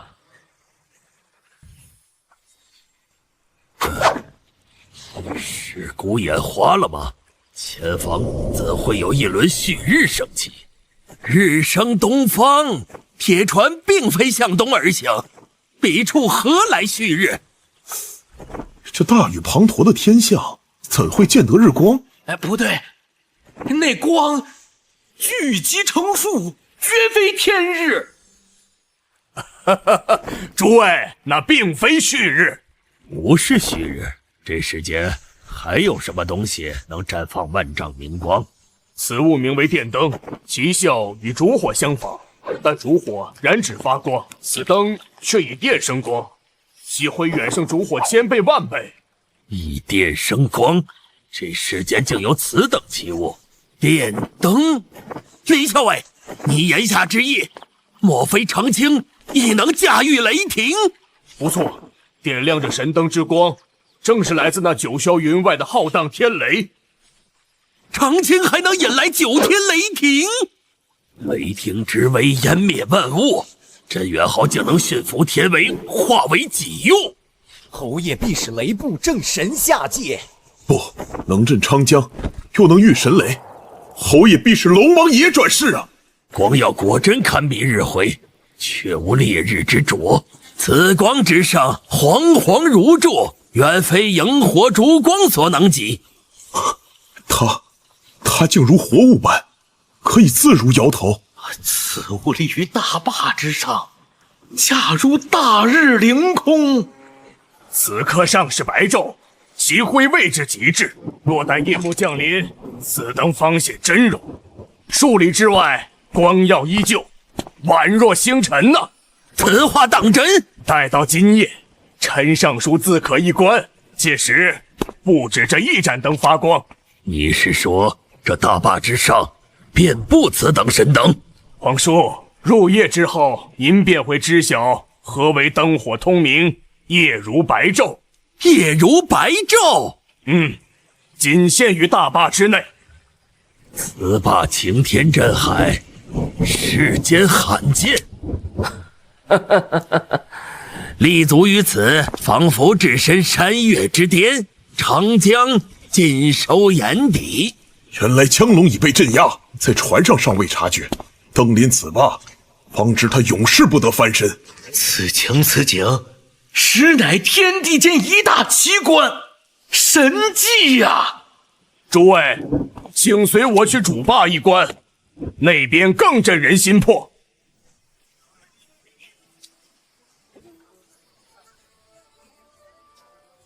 诸位，请观下游。一高一低竟相差10丈之多，此吧真乃神迹。李校尉，这两侧水面落差多少？眼下落差约16、17丈。侯爷有言，待大坝彻底筑成，可将此落差提升至30丈。30丈，这岂不是要将整条长江拦腰斩断？长江这条恶龙肆虐千年，先贤耗尽心血，亦难驯服，今日终见所龙之悲。侯爷真乃再世龙神，长江再桀骜，也难逃侯爷手心。李校尉，此坝截断江流，往后南北舟船该如何通行啊？我也正有此疑问。这末将未曾问过侯爷。诸位，我来帮你们解疑吧。诸位请看，那边设有一条通行水道，可以舟船至升降机。此物拥有千钧之力，舟行其上，如乘云海浮台，上下无阻。升降之物孤也曾见过，但能托举舟船之物，闻所未闻。长青，此升降机莫非也是依靠绳索滑轮之力？老师，寻常绳索滑轮焉能承载千钧之舟？此升降机有擎天之力，可托举世间万舸。诸位，请随我来，一观便知。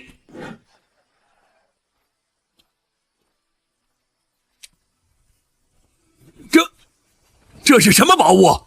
为何能将万里河山纳于方寸之间？这莫非是湖中日月、秀丽乾坤的无上仙法？你将整条长江都收进了琉璃之中。侯爷神通广大，竟能收山河入境。快看，我们的官船也在那宝镜之中。你们都错啦！我家公子未曾施展过仙术。若非秀丽乾坤，又如何做到？这叫天眼系统，水坝各处要害都曾布下天眼，他们所见之景皆会传回到琉璃瓶之上。天眼，纵然不是秀丽乾坤，也乃一大神迹。带诸位来此，乃是为了一观升降机之象。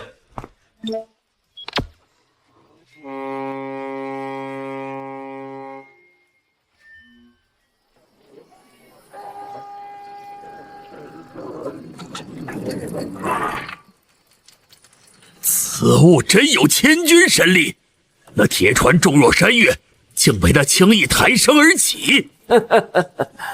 今日当真大开眼界，有此神物，舟楫往来确实如履平地。若从上游去往下游，也可乘坐升降机吗？侯爷，小人佩服。用此法可管控往来舟船，朝廷若在此坝设卡，这主意不错，我定向陛下奏明。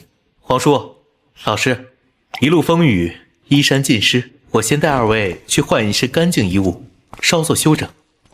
此屋格局清雅，陈设别致，竟不逊于孤王的王府暖阁。皇叔，王府定不如此处。我敢断言，纵使陛下驾临，亦是乐不思归。此榻竟如此软绵，且暗藏韧劲。此物名为弹簧床垫，表面柔韧，富有弹性。皇叔不妨坐下一试。这竟比孤的俄语软榻舒适100倍。哦，竟有此事。果真如坐云端，飘然欲仙。若能在此安寝，何愁不能酣然入梦啊？皇叔，臣上书，此间妙处远不止一榻，容我为二位介绍一二。此物名为花洒，可随心喷洒冷热净水，以供洗浴。这竟真能凭空生水，清澈冰凉，不见杂质。花洒，此物之水源于何处？此水皆取自昌江，通过管道输送至此，看似清澈，实际历经沉淀过滤，去无存精。这这是热水！仅是波动小小机关，冷水竟然能顷刻化为热水。莫非管道也接通温泉？附近并无温泉，冷水通过此物，方可瞬息加热。区区一方铁匣，竟有顷刻沸水之能。此物周身不见心火，如何能煮水？此乃电热水器，以电生热。又是雷电！长青，李校尉称你能驾驭9天雷霆，可有此事？此电非云上雷霆，而是源于这一坝一江，水亦可生电。水可生电，爽！陈尚书，感觉如何？前所未有之舒坦，周身疲乏一扫而空。是啊，尤其是那浴缸，浸泡期间热流环绕，胜似温泉。最后卧于那云团软榻之上，几乎顷刻入梦。那马桶也是奇物，洁白如玉，光可见人，总有浊秽入内，亦在顷刻间消失无踪。此间种种令人惊喜，故以拟好奏章，将前快马回京，上报今日见闻。今日细观此坝，方知何谓鬼斧神工，横扫大江，何其壮观！天色已晚，我等还是先回去歇息吧。陈尚书这般急切，莫非是挂念那云团软榻，想早早梦游太虚？这是回皇叔，此乃大坝的照明系统。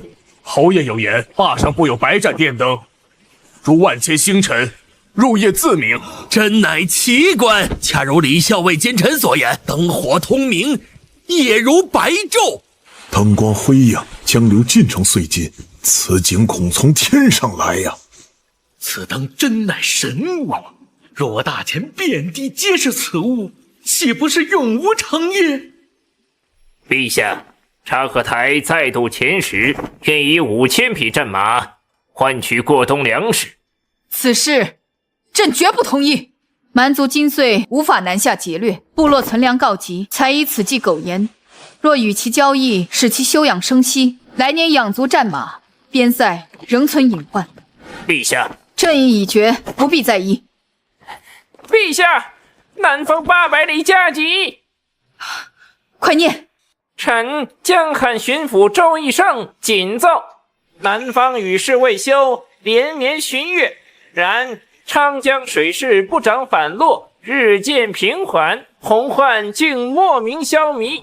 此事有违常理，臣百思不得其解，故而上报。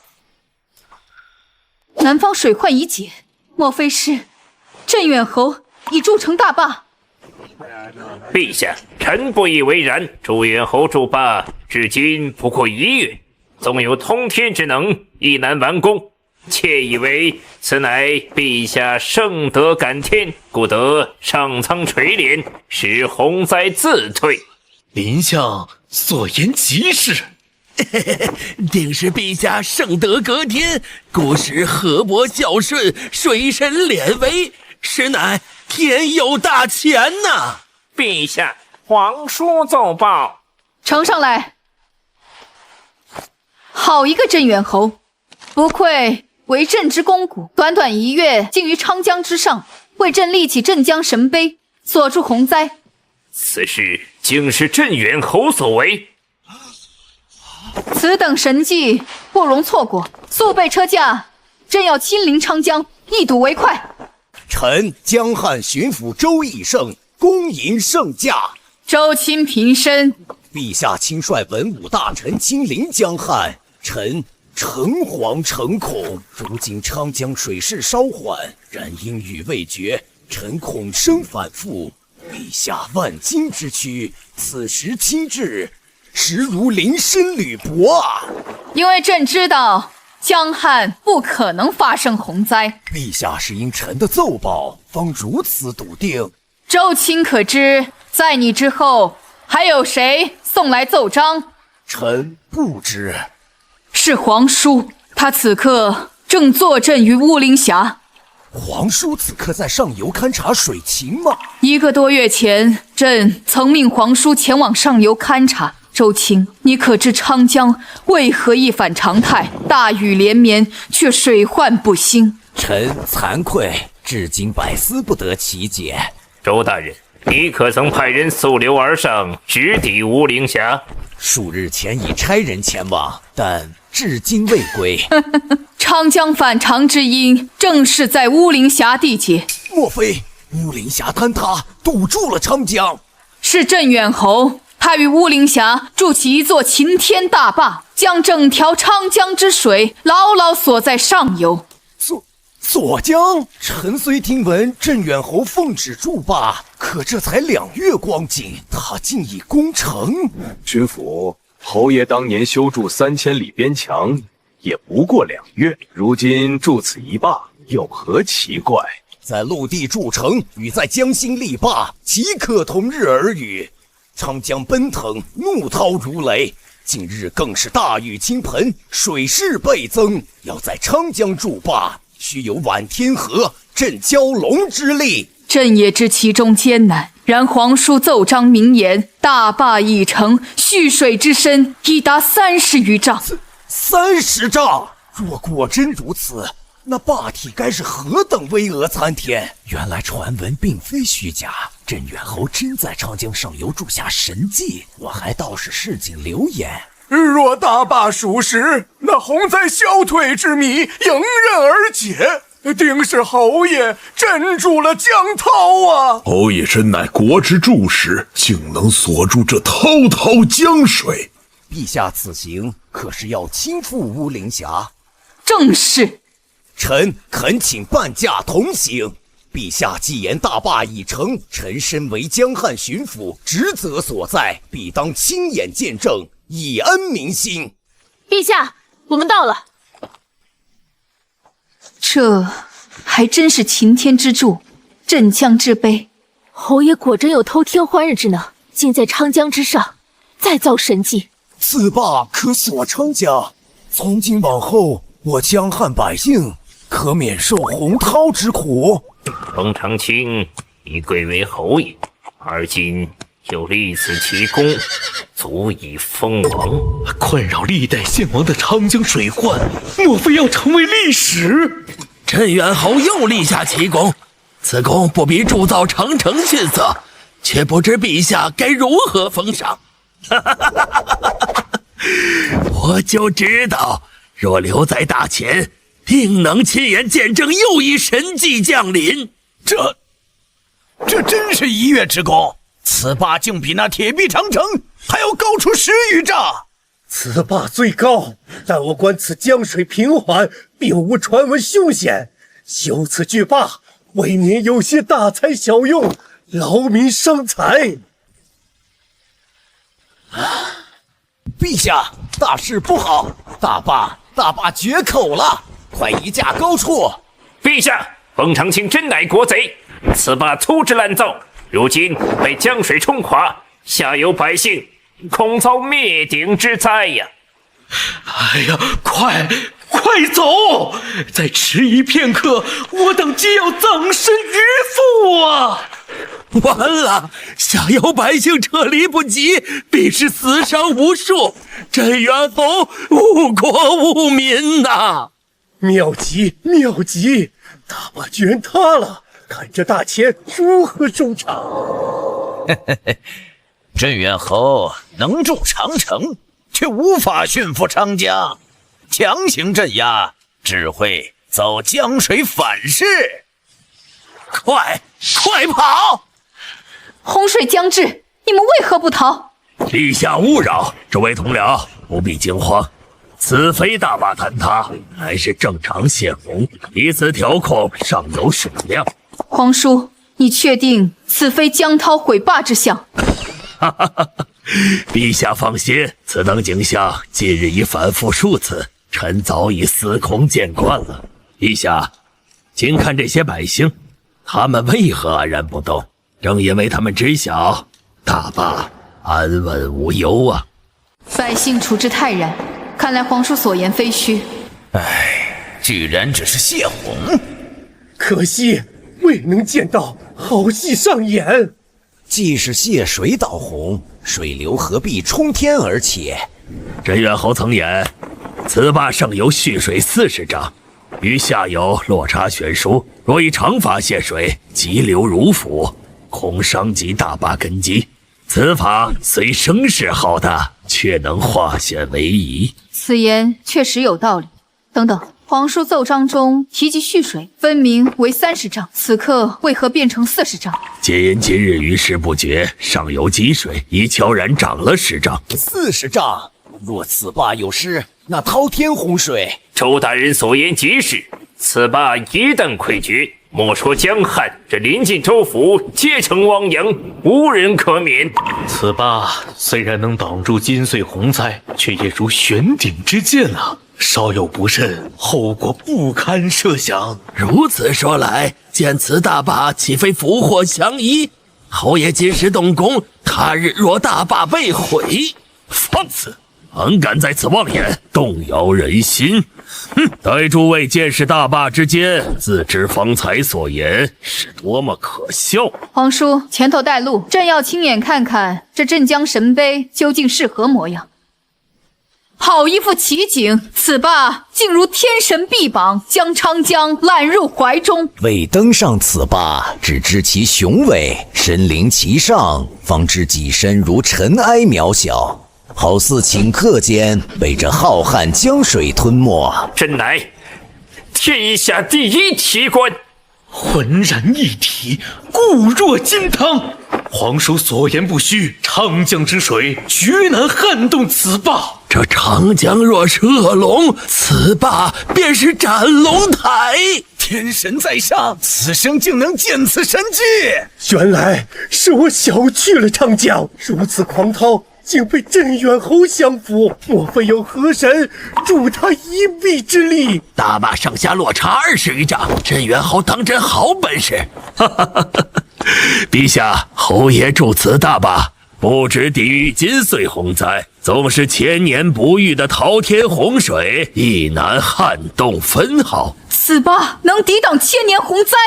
若真能震锁千年洪灾，此坝当得起镇江碑锁龙柱之名。100年洪灾已是灭顶之祸，千年洪灾恐能灭世。若连此等天威都能抵御，此坝莫非坚不可摧？侯爷未曾见过千年洪灾，为何能笃定？侯爷或许想安民心，稍作夸大。以下观看，能抵御100年洪灾，已是旷世之功。若镇远侯生于浮营，为海岸筑此神坝，何惧那滔天海啸？此人不除，我高丽国永无出头之日。我求子若有此坝，何至连年饱受洪涝之苦？陛下，此坝之妙不止于防洪蓄水，还有何用？可借这滔滔江水化生雷霆之力。借水生电？莫非此坝能引来9天雷霆？此电非彼雷，虽同具威能，触之即伤。但此电受侯爷驾驭，可如流水般导入器物。譬如那电灯，汲取电力，可绽放光芒。镇远侯竟能驾驭雷霆，这……皇叔，此事过于玄奇，请恕下官难以置信。雷霆乃天威，凡局触之即焚，偏神亦畏惧其威。皇叔称其可控，实在匪夷所思。水能生电，这电灯又是何物啊？哼，大前人惯会吹嘘，如今连驾驭雷霆都敢夸口。皇叔殿下空口无凭，何不请镇远侯现身演示一番？我知道你们不信，诸位且看彼处灯光。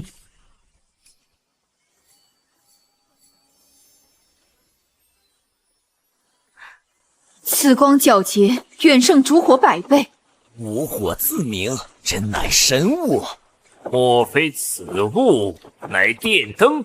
正是。此物虽奇，可皇叔如何佐证此光源与侯爷所控之电？是啊，外臣可未见半点雷霆踪影。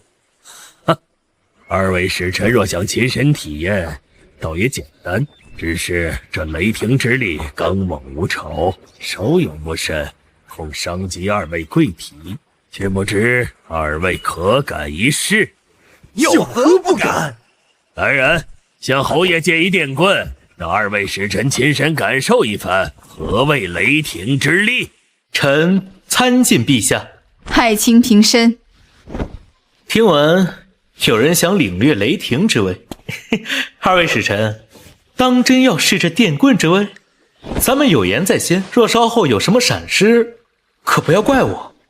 虚张声势，一根破棍也配冠以雷电之名？侯爷真当自己是执掌雷霆的天神不成？好，既然二位无所畏惧，那么谁先一试？我先来。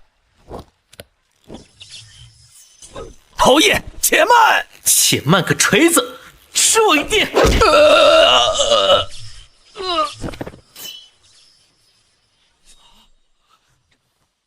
爱卿竟真能驾驭雷霆，此神物居然蕴含雷霆，虽无9天雷霆之威，却也是神乎其技。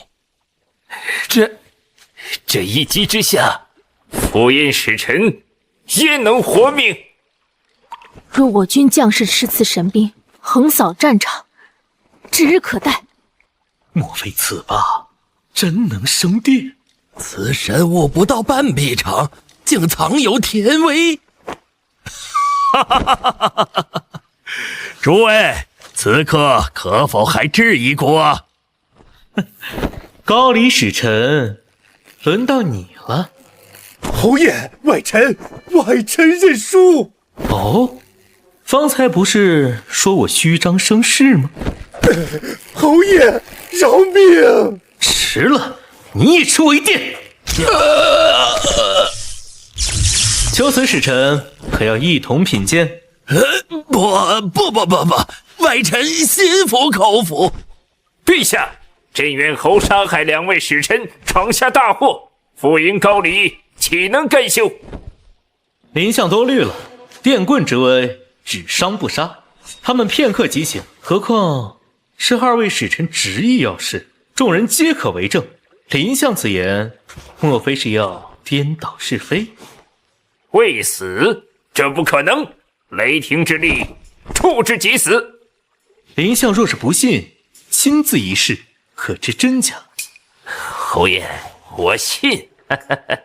诸位今日舟车劳顿，且请先行歇息，稍后本侯略备薄宴，为陛下与诸位接风洗尘。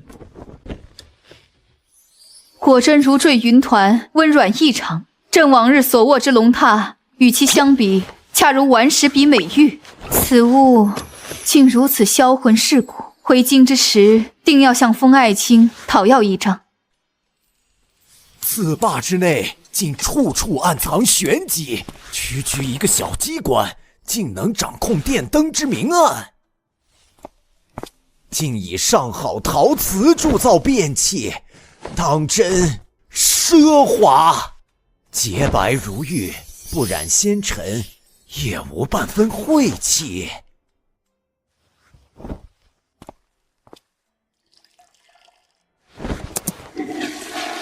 果真如皇叔所言，只需轻轻按压，可冲走污秽之物。这积水竟清澈圣泉，比饮用之水还要干净。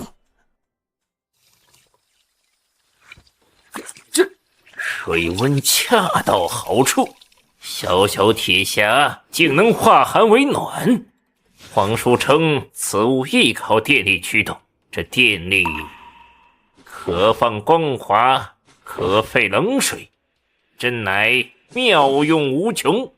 此等神技之所，若能由我执掌，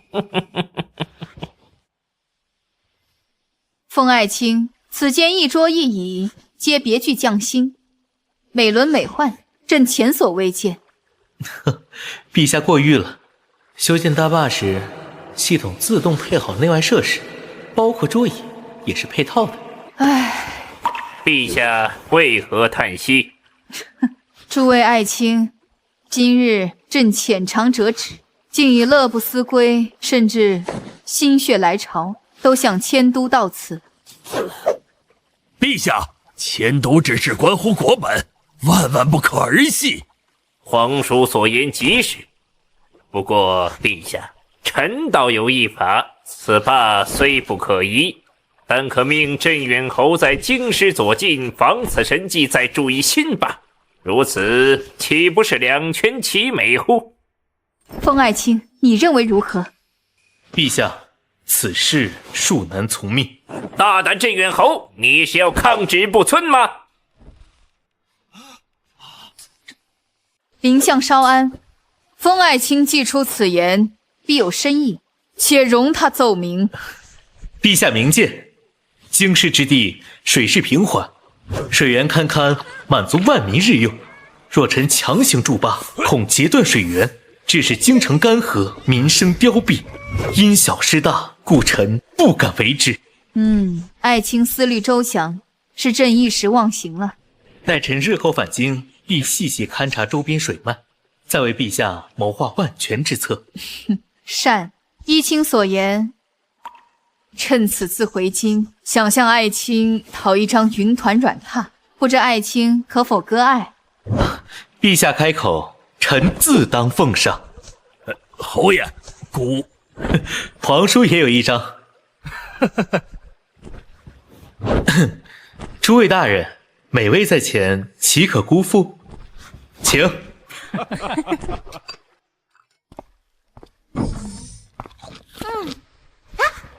主，你怎么来了？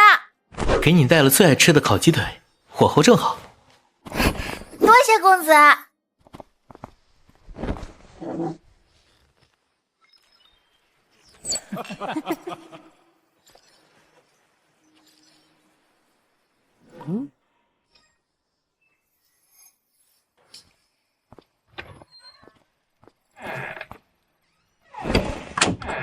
有意思，林相称病早退，原来是回房中私会外使。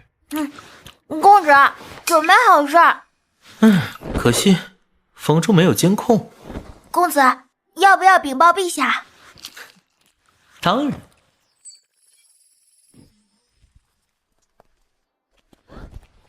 此镜竟能缩地成寸，那远景于方寸之间。莫非是袖里乾坤之术？小鱼，为陛下解惑。陛下，此乃天眼系统，水坝各处要害都曾布下天眼，他们所见之景皆会传回这琉璃瓶之上。此间竟有此等神物！陛下，天眼之妙，容后再议。臣急请圣驾，只因目睹3位使臣潜入林相房中，至今未出。林相也在房中。正是。他们鬼鬼祟祟，定有密谋。夏姑娘，诬告朝廷重臣，你可知是何等大罪？陛下稍安勿躁，请看回放。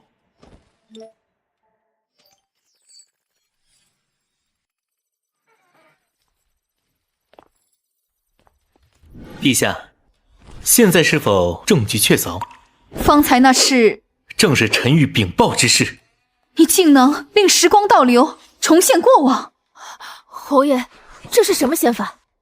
公子，他们明明进去了，怎么又重演一遍？此非逆转光阴，而是好比在纸上刻字，时过境迁，字迹犹存，却非当下所写。此瓶中景象亦是如此，乃是记录过往之事，方才重现而已。原来如此。林相终究是朝廷重臣，仅凭私下接见外使，还不足以定其罪。派人盯紧林相，一有异动，即刻来报。连日暴雨，江面距坝顶已不足2丈，朕心难安啊。今虽于世之忙，元朝景和3年与淳化7年，若无此罢，恐已酿成100年不遇的苍生劫难。幸亏有神霸镇江，否则6州25县皆成泽国。陛下请看，上有怒涛翻涌，下有水波不兴，上下相差20余丈，旷世奇观啊！陛下，君子不立危墙之下，此坝虽固，然天危难测，为江山社稷计，恳请陛下即刻起驾回銮。暴雨阻路，行程艰难，不如暂留坝上。陛下，臣父以临相之言，请陛下以龙体为重。臣万死恳请陛下移驾，陛下若有半分差池，臣等万死难辞其咎。恳请陛下移驾。风爱卿，你认为朕该走吗？此坝坚不可摧，陛下为何要走？镇远侯，休要狂妄误国！眼下水势滔天，你敢担保此坝万无一失？林相，我筑此坝，为的是防范千年洪灾。眼下这点风浪，不过蚍蜉撼树。你难道看不到江水即将漫顶而过？哼，林相信不信？即便大雨再下10日，江水也休想漫过坝顶1分1毫。陛下，此坝比江汉任何地方都安全。够了！朕相信镇远侯。唉，水位距坝顶已不足1丈。唉，陛下，此刻移驾还来得及。陛下，林相亦是心系社稷，臣虽深信侯爷，但天危难测呀。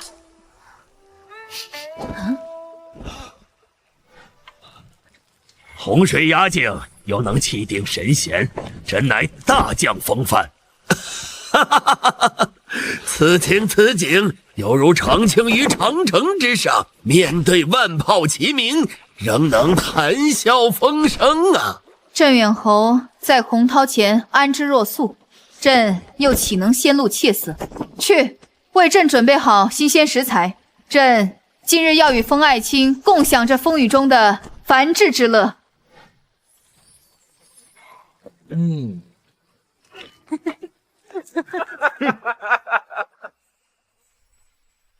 这场雨终于停了。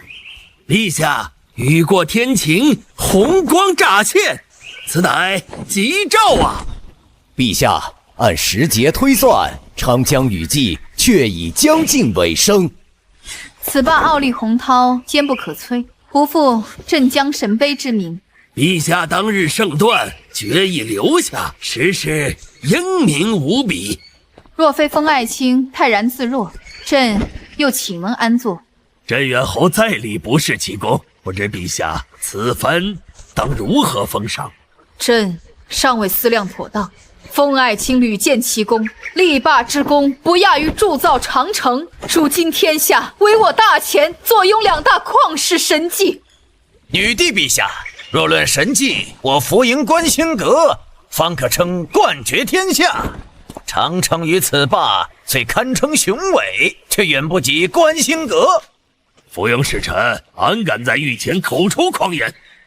哼，观星阁，我为何从未听过？莫非是大使信口杜撰？福营国确有观星阁，去年外臣去过福营，当时惊为天人。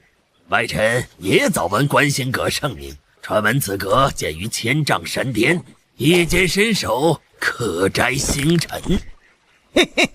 侯爷若是不信，可去福营一观，外臣相信侯爷必会被观星阁折服。跟我玩请君入瓮，我若前往，必是九死一生；若是不去，还有可肆意宣扬，辱我国威。检测到全新项目珠山观星阁，项目难度7星，托管建造需要白银100万两，工期100天。该项目为奇观，首次修建奇观只需1折。奇观？打一折也就10万两白银。工程项目施工计划书已发送，请查收。我操，难怪敢称奇观。这第一阶段竟要给珠山安装电梯，珠山乃大前第一峰，高度近9000米，想给此山装电梯，难如登天啊！嘿嘿嘿嘿，侯爷可敢随外臣前往福营，一睹真正的神迹？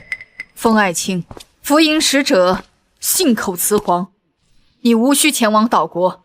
陛下，侯爷若不去福营一观此阁，如何令天下人信服？何不辛苦侯爷走这一遭，一验真假？林相你，此僚竟要行借刀杀人之计。大使，你口口声声的观星阁建在哪座山？此山又高几丈？乃我福营圣山血福山，山高1500丈，阁高10丈，立于绝顶。入夜时分，百颗夜明珠光华璀璨，堪称人间仙境。一派胡言！福营何德何能，可建此天宫楼阁？观星阁乃福营天神赐下之物。行，本侯认可你的说辞。侯爷，你可是承认长城与大坝不如我福营观星阁了？区奇观安敢与长城大坝相提并论？既然要比奇观，本侯便建一座奇观，以100日为限。本侯会在珠山之巅为我大前筑一座真正的观星阁。在珠山之巅？镇远侯，莫要冲动，珠山乃天堑，自古无人能登顶。是啊，山高万仞，风雪肆虐，纵是修成，凡人又如何登临绝顶？长青，莫要中了奸人圈套。镇远侯，筑长城以御外惠，修大坝以安黎民，皆为国之基石。若为一时意气，空耗国帑，修建这无用奇观，与佞臣何异？丞相所言极是，意气之争，却非智者所为。此乃本侯与福营之争，一应耗费，不许朝廷分文。上次修建大坝剩余20万两，不用朝廷给钱，也能修观星阁。可观星阁修成后，也无人能登顶珠山。陛下放心，臣自有法子，请诸位共临绝顶，守斋星辰。共临绝顶，守斋星辰，亘古无人达成的壮举，侯爷竟胸有成竹。这莫非要给我等插上羽翼？纵有羽翼，也难越珠山。镇远侯，此事关乎大前颜面，切莫妄语。100日之后，可知真假？爱卿，何必与福营使者争一时意气？那珠峰绝顶，飞鸟绝迹，乃凡人难及之地。陛下放心，臣既然有言在先，自有10分把握。100日之后，恰逢陛下万寿节，那观星阁全当是臣献给陛下的贺礼。你执意修建观星阁，竟是为了朕？不全是，臣也想替大前争口气。竟拿一座山巅星阁作为贺礼，若世间有男子为我如此，我必为之倾倒。此地距长江水电站30里，需要先建储电站，再铺设电网，方能支撑山中电梯运行。这山高得吓人，公子，我们真要上去吗？侯爷，是否需备足登山器械与御寒衣物？此山凡人难攀呐。谁说修建观星阁定要攀山越岭？地形扫描完毕，项目珠山观星阁将在本地时间14点整开工。啊，既要在山巅修建，不上山又如何修建？从此处开始。侯爷，眼前唯有峭壁千仞，与观星阁有何关联？关联甚大，本侯要由此向内凿穿山腹，在这珠山中心修建一条直通云霄的天梯。凿穿山腹，修一条登天之路。公子，这怎么可能？山石坚于惊天，侯爷想用什么方法开凿？依末将看，不如移山脊，开辟栈道。本侯所修不是攀爬之梯，而是自行升降的天梯。一旦建成，登临绝顶，不费吹灰之力。天梯，若此物果真建成，岂不是耄耋幼童皆可轻易登临这天下第一峰啊？正是，建天梯尚需时日，眼下当务之急是打通入山之境。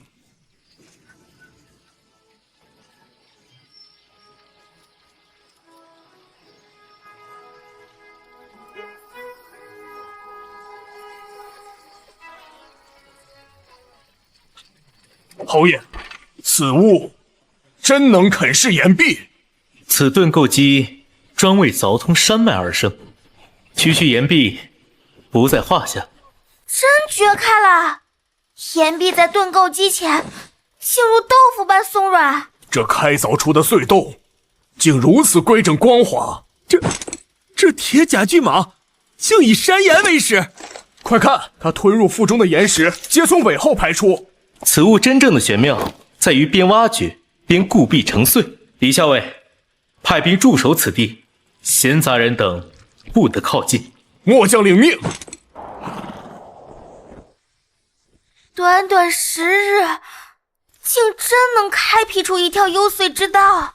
10天未见，这盾构机莫非已将诸山彻底凿穿？你可知掘进了多少里？回校尉，俺也不清楚。侯爷有令，不许俺们进入。那大家伙10天10夜未曾歇过，肯定早贯通山体了。此隧道全长3里，随我进去一观。盾构机当真是神器，10日之前，此地仍是顽石绝壁啊！公子，我现在相信您真的能在山腹中掘出一条直上9霄的天梯。由此向上，正是直抵珠峰之巅的路径。公子想让盾构机向上挖？向上开凿，难度倍增啊！侯爷有何妙策？回大坝，静候佳音即可。回去干等？公子，莫非是向上挖太难了，所以不挖了？并非不挖，而是要从那绝顶之巅向下贯通。侯爷，为何在此处立起这铁架呀？此乃电塔，我欲将电力输至诸山，此物不可或缺。侯爷是说，这电力借助电塔，可远渡重山？若如此，只要架设大量电塔，我大前万里疆域，岂非人人可以享受电力之便？正是，但欲使电塔遍布天下，并非易事。末将祈愿，有生之年，能见我大前电塔林立，神光普照，夜如白昼。李校尉，那天必将来临。有本启奏，无本退朝。陛下，臣要弹劾镇远侯封长清犯欺君之罪。丞相，镇远侯何来欺君？陛下，距镇远侯夸下海口已过40余日，然据臣所知，本月以来，他终日流连夜饮，未曾亲赴诸山半步。此等怠慢君上、空耗国望之行，不是欺君，何为欺君？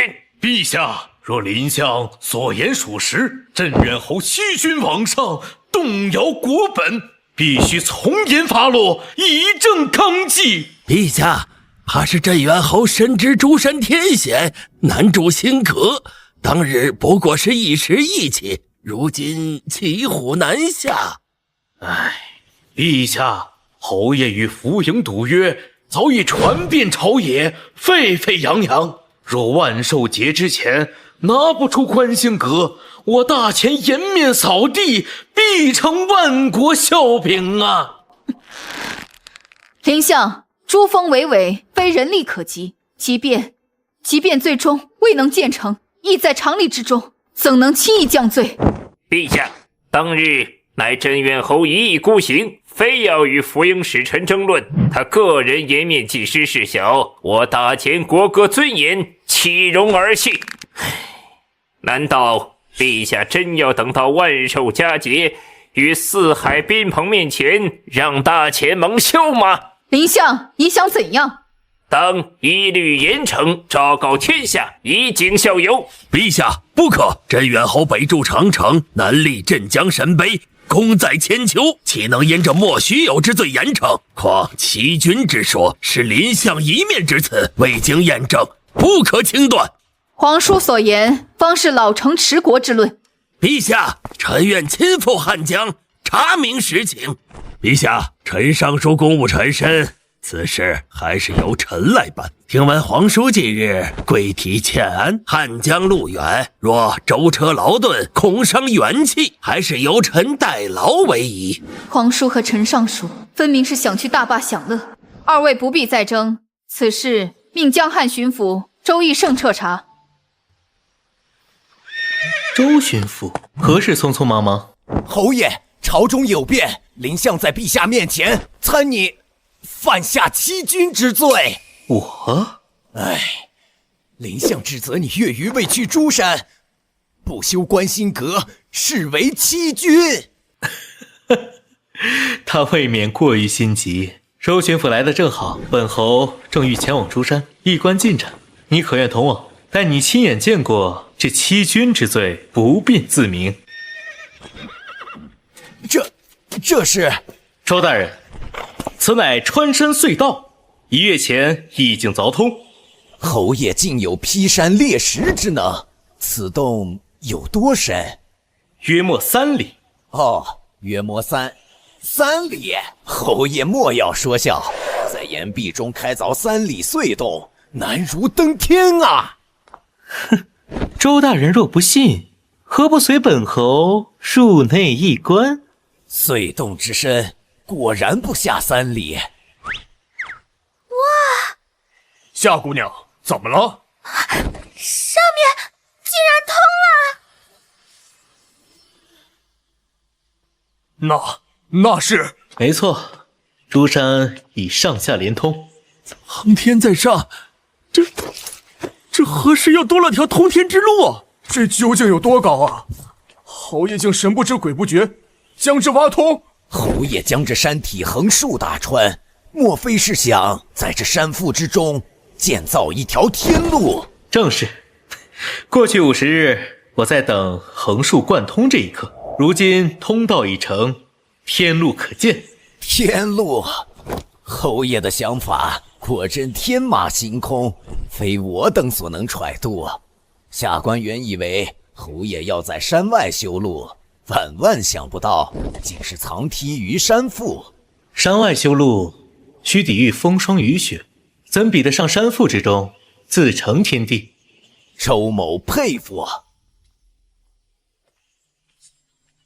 侯爷，他们可是要开始建造天梯了。对。李校尉，电梯又是何物啊？天梯可自行升降，犹如升降机，一旦建成，登临绝顶，不费吹灰之力啊！难怪侯爷当日敢立下100日之约，原来那向上的通道竟是为承载此等奇物。好一个镇远侯！陛下，可是周巡抚的奏报？想必周巡抚已查清真相。陛下，是否如臣所料，镇远侯未去诸山修建观星阁？林相，你错了。周义胜亲赴诸山见镇远侯，非但未曾懈怠，更在山壁之上开凿出一条深达3里，可容数架马车并行的穿山隧洞。镇远侯竟在崖壁中开凿隧洞，且有3里深。3里隧洞，周巡抚可曾提及此洞以什么方法开凿而成？奏章中只提及壁洞光滑如镜，规整异常，绝非斧凿锤击。陛下，臣斗胆猜测，定是某种机关兽。于坚硬岩层中开辟道路，此机关兽当真了得！镇远侯遇水镇水，遇山开山，果真神通广大。陛下，即便镇远侯开山凿洞又如何？只要未建成观星阁，这欺君之罪依然成立。丞相可知，镇远侯在诸山之中开辟的隧洞有几条？这臣不知。是2条，一条横贯山腹，另一条自那1000丈峰顶垂直而下，与横洞精准交汇。自山巅垂直而下，贯通山体？不，绝不可能。那株山高于2000丈，长青竟能自上而下凿通，一横一竖，交汇于山腹。侯爷他莫非是要在山体之内修建登山之路？没错，镇远侯正是想于山腹之中修一条通天之路，直达峰顶观星阁。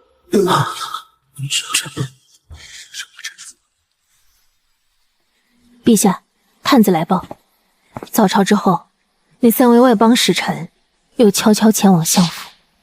丞相到底想做什么？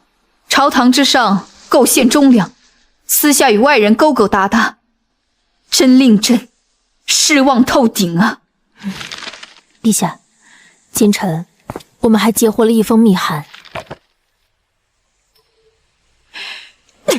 岂有此理！私通外事也就罢了，竟敢与草原蛮族暗通款曲，难怪他想为蛮族极力促成那战马换粮的交易。陛下可还记得，当初蛮族军中突然出现的火炮，彼时神机营方研制而成，蛮族南下时竟也搬出3门。你的意思是？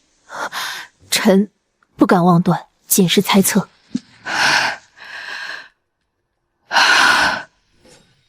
给朕彻查，若此事属实，这林贵非杀不可。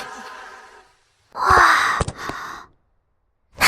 公子，你是说那直通山巅的天梯已然建成？万寿节在即，若此事还未完工，定会误了吉时。今日领你们到此，事成天梯，以验其效。若能借天梯登临诸山之顶，日后与人谈及，够我炫耀一辈子。几位，随我上大巴车。开我！别干站着，各自找位置坐稳。公子，我们只要坐着它进隧洞啊！放松些，姑且当乘坐一辆更平稳、更迅捷的马车。好快，比马车稳得多啊！窗外景致飞逝如电，这铁匣子奔跑之快，远超千里宝马呀！抓稳！短短3里路途，却让末将惊出一身冷汗呢。方才真是心都快跳出来了。多坐几次，自会习惯。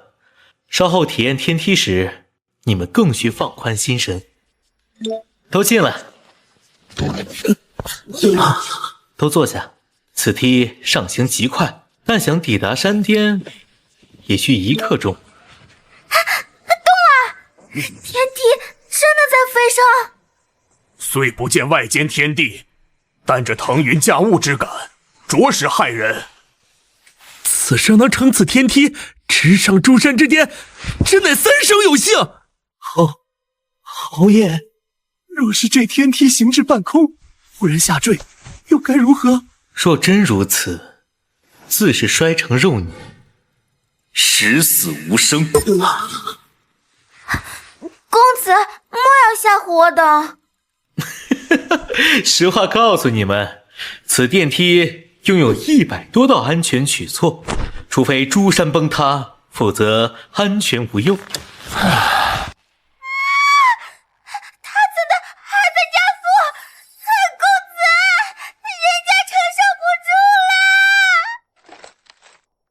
侯爷，可否让这天梯缓上一缓？末将心里实在发慌啊！侯爷，求您让他慢些吧。这都多久了，怎么还不到顶啊？莫非我们要直抵天界不成？你们若是害怕，可趴下。不怪他们胆小，这上行速度，连我都有些心悸气短。到了。哇，这里跟我想的观星阁截然不同。此处陈设之精妙，远胜大坝。此处当真还是人间？我们莫非误入了天宫仙境？必是仙境。方才那天梯定是接引我等飞升的仙桥。莫要胡思乱想，此地乃观星阁。好厚的积雪，不对，窗外冰天雪地，为何我等身处阁内却温暖如春？是呀，我们衣着如此单薄，竟丝毫不觉寒冷。非但不冷，阁内反而暖意融融。莫非是侯爷施展了驱寒仙法？观星阁拥有供暖系统，纵然严冬降临，居于阁内也温暖如春。随我上2楼，此处视野不能尽览诸山胜景。这楼梯怎会自己动了起来？此物名为手扶梯，站于其上无需举步，即可扶摇直上。又是一奇物，往日登高皆是人攀梯，今日竟是梯载人，真是活久了什么都能见到。这楼梯竟在我脚下自行奔走，与此前天梯一般，皆是省力省时的神器。此处的风光可称绝景。真高呀，仿佛高悬于9天之上。此阁立于此处，气象非凡，不似人间。纵是传说中的仙庭宫阙，也不过如此。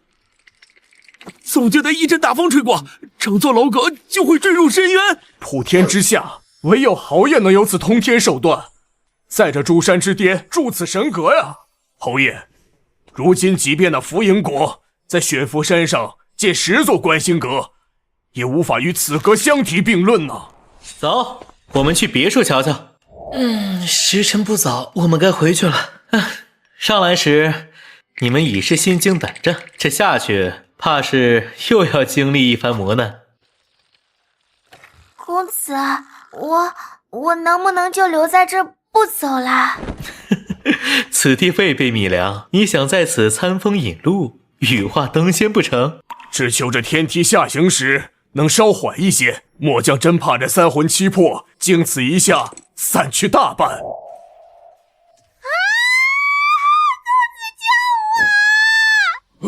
侯爷救命啊！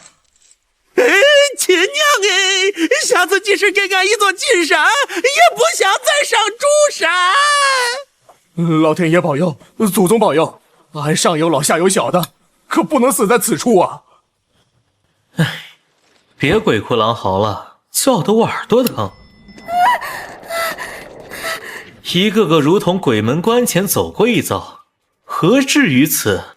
侯爷，我等皆是肉体凡胎，岂能与您这神仙人物相比啊？短短1刻钟，比上战场厮杀还惊心动魄。公子，下次我可不敢来了。哦，果真不来吗？如今那观星阁尚未修完，待到万寿节，星河垂于眼前，仿佛伸手可摘星揽月，那般景象，你们当真舍得错过？伸手摘星辰，这止步！镇元侯，这上山之路在何处啊？前方为何不见入口？不是声称在山脚开凿了隧洞吗？为何放眼望去，唯有顽石绝壁？恐怕那隧洞之说本就是子虚乌有。我早说过，镇元侯岂能有开山通天之能？侯爷，早知今日，何必当初？既然无力在诸山之顶建阁，当初就该向伏营使臣低头认输。如今这般，可是欺君大罪呀！这是大钱的待客之道，我等万里迢迢而来，难道只为观赏这荒山野岭吗？女帝陛下，贵国镇远侯犯下欺君之罪，戏弄诸国，必须给大家一个交代。诸位着急投胎吗？隧洞入口本就不在此处，在此停驾。皆因前方已设为军事禁地，重兵把守，不可擅闯。陛下，请命令部分御林军与侍从原地留守。准，皇叔，你去安排。臣领旨。陛下快看，那山壁之上果然有一隧洞。朕早说过，封爱卿从不让人失望。此洞浑圆规整，宛如神凿，确实非人力可为。此洞之宽阔，远超预料。5驾马车并行，亦绰绰有余。哼，竟真让他挖出了一条隧洞。莫非这诸山之石皆是泥沙堆砌？这分明坚硬如铁。他究竟是如何做到的？镇远侯竟真有开山裂石之能。此洞深不见底，莫非真有3里之深？这是机关兽，他为何阻拦去路？女帝陛下，此乃不祥之兆啊！必是山神震怒，且神兽拦路，此洞不可入。正是，天意不可违呀！2位大使，你们真能脑补。陛下，此物名为大巴车，特来带我等进入隧道。竟要乘坐机关兽进隧洞，爱卿，此机关兽可否愿意？陛下，你可将它视作马车。试问乘坐马车时，何须询问马车的想法？诸位，请随我登车入洞。陛下无需紧张，可将大巴车视作更为平稳迅捷的马车。此车之速远胜千里马，行进之间竟稳如平地，丝毫不觉颠簸。若以此车代步，从京师至竹山脚下3、4日足矣。皇叔，寻常车马无法持久，人困马乏时要歇息。此机关兽可昼夜不息，驰骋如飞。依臣看，2日之内必可抵达。臣上书所言极是。若我高丽能有此等神车，开疆扩土，易如反掌，何至于困守边陲？此物若有成百上千之数，不，即使只有上百，仍胜10万铁骑，足可横扫列国。陛下当心！多谢爱卿。封爱卿，眼前之物可是天梯？正是。侯爷，陛下万金之躯，恐怕不便攀爬。莫说陛下，若此梯真能通达山巅，以其高度，我等凡胎肉体也无能为力呀。竹山高2000余丈，莫非是要我等爬至山顶？诸位稍安勿躁，我既承诺带诸位登顶，自有万全之法。此天梯不是攀爬之梯，而是钢铁铸成的升降梯，只需步入其中，原地等候，即可直达山巅。此物是直上云霄的升降梯？原来天梯竟是此意。大坝内的升降机已令古惊为天人，未料想世间还有升降梯能直达1000丈峰顶。上升2000余丈的升降梯，这……陛下，万万不可！此梯纵然神异，然高悬1000丈，这万一有失，纵使陛下真龙护体，也难逃大劫呀！林相所言极是，此梯太过凶险，女帝陛下不可轻易涉险呐。林相，朝堂之上是你忧心国体颜面，如今临门一脚，又是你横加阻拦，你究竟想做什么？陛下，臣一片赤诚，皆是为陛下安危着想。朕信镇远侯，大使若心生畏惧，不敢登梯，将视作主动认输。女帝陛下休要小瞧外臣，我倒要看看这天梯是否真能直抵云霄。朕能清晰感知到，我等正在脱离大地，飞越苍穹。陛下，这天梯承载30余人，依旧能迅捷升空，可谓是举重若轻啊！此等感受与得道飞升有区别吗？这速度愈发快了，臣只觉得身子发轻，似要被抛到九霄云外。我们是否已彻底脱离大地。天神在上啊，定要护我平安。侯爷，此刻到了何处？离地可有100丈。此时若是坠落而下，必定粉身碎骨，神魂俱灭。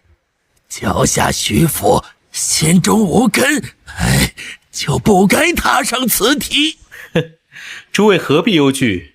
此天梯稳固如山，绝无坠落之险。你们可闭目凝神，小憩便可，约1刻钟可安抵山巅。什么？就要1刻钟？福音使者，此刻若担惊受怕，待返程之时，天梯下行更急，你岂不是要下到失禁？镇元侯，我不上山了，快让这天梯停下！停下！侯爷，放我等下去！为时已晚，此梯一旦启动，不到山巅不会终止，你们认命吧。风爱卿，此处可否是诸山之巅的观星阁？正是。陛下，山巅苦寒，冰雪覆盖，请披上貂裘，以御寒气。陶侍卫不必多此一举，观星阁隔绝冰雪，温暖如春，无需貂裘御寒。果真如此，踏入此阁，未曾感到一丝冷意。妙极！此阁建于极寒的山巅，竟将酷寒彻底隔绝于外，仿佛自成一界。他竟在这通天绝壁之上铸造了一座旷世楼阁。福营使者，我大前观星阁可胜过你福营。福营大使，为何缄默不言啊？诸山较之雪浮山，何止高出1000丈？诸山之巅的观星阁，自是远胜雪浮山。诸位大使，你们认可吗？陈尚书所言极是，无论是通天神梯，还是此间云中仙阁，皆是名副其实的神迹。量之小将，此处观星阁完胜。既是观星阁，重中之重自然在观星2字，要比也是比观星之妙。待夜色笼罩，星河垂野，本侯定叫你心服口服。风爱卿，今夜你可有万全把握？陛下是指观星一事？正是。陛下，此处是诸山绝顶，臣的地盘。那福营使者若再敢胡搅蛮缠，臣便命人将他扔下万丈悬崖，让他切身感受一番什么叫做脚踏实地。爱卿你稍作惩戒，令他知难而退，切莫真丢人下山。好歹也是一国使节，关乎邦交，朕有件要事需与爱卿商议。陛下请讲。你可知当初蛮族大军的3门火炮源自何处？臣不知。不久前，陶侍卫截获了一封密信，朕那时才知林相竟与蛮族勾连。顺藤摸瓜之下，查到他从神机营盗取火炮图纸，转卖给察合台。竟有此事！唉，林相屡次针对你，多半是察合台授意。他太令朕寒心了。陛下，那符题当真妙不可言，立于其上，如御风而行。皇叔喜欢便好，镇远侯所造之物，自是处处匠心，暗藏玄机。侯爷，我等方才去到楼顶，见一扇铁门紧锁，不知门后藏着什么奇景。醉翁之意不在酒，皇叔此来，原来是好奇那门后风光。让侯爷见笑了。无妨，既然皇叔问起，我提前带诸位一观。原本想留待夜间当做惊喜，陛下可愿同行？朕正有此意。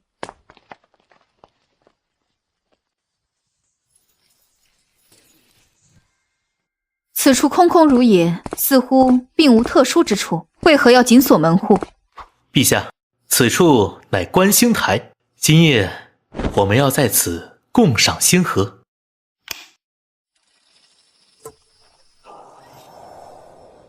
这观星阁顶竟是一整个琉璃罩。原来奥妙藏于此处，此景当真绝妙，立于此地，云生足下，仿佛已得道成仙。不愧是人间之巅，万里河山尽收眼底。侯爷，外臣承认，此观星台气势恢宏，确实难得。可若只能仰头观天，此阁将不如我浮营观星阁。却不知贵国观星阁有何玄妙？我浮营观星阁每逢星夜，群星低垂，恍若萤火环绕周身，触手可及。贵国之人，莫非皆如大使这般撒谎成性？侯爷若是不信，何不亲赴浮营，一验真伪？这货贼心不死，一心想要引诱我去岛国。镇远侯，外臣可作证，浮营大师所言非虚。若侯爷的观星阁无法呈现奇景，怎比得上浮营观星阁？哼，二位使臣，可曾听闻近大远小？近大远小，同一事物，置于眼前，则显其大；置于远处，则见其小。此为近大远小。恰如这夜空星辰，虽只有微光一点，可若放在面前，你们可知有多大？纵使我等立于诸山之巅，星辰依旧遥不可及，足见其本体之大，可比山岳。好一个近大远小！以此推之，真正的星辰绝无可能如萤虫般环绕人身。浮营使者所言，必是无稽之谈。好你个浮营使臣，竟敢以虚妄之言欺瞒我等！这浮营大使为使你心服口服，本侯特意准备了一物。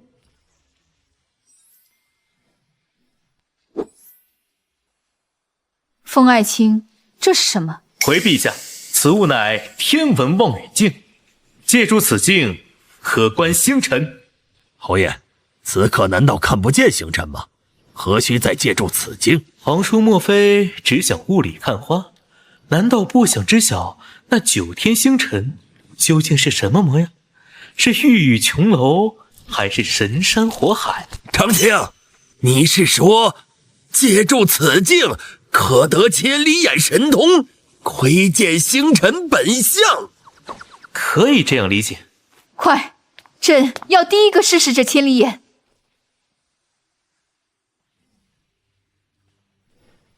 陛下，您此刻所见之物正是月亮，臣现在为你层层拉近，细观其貌，先调到100倍，果真清晰了许多。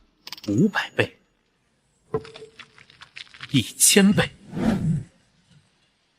为何这月亮表面竟是满目疮痍，坑洼遍布？明月竟是满目疮痍，坑洼遍布。陛下，莫要看走眼了。太阴星当光耀环宇，皎洁如盘才是，怎会坑洼遍布？此物当真能窥见太阴本相？侯爷，可否让外臣一观？外臣愿献上黄金100两，只求窥天一角。侯爷，外臣也愿出100两黄金，向您借用这千里神木。他的神光天启，我得看一眼。大人，请让我试试。别推我！诸位，稍安勿躁，排好次序，逐一观赏。表面坑洼如麻，色泽斑驳，这哪里还是月空啊？今日方知何谓坐井观天。此镜可观明月与星辰，真是一件神物。若非亲眼所见，孤岂敢相信这高悬苍穹的明月竟似一块顽石。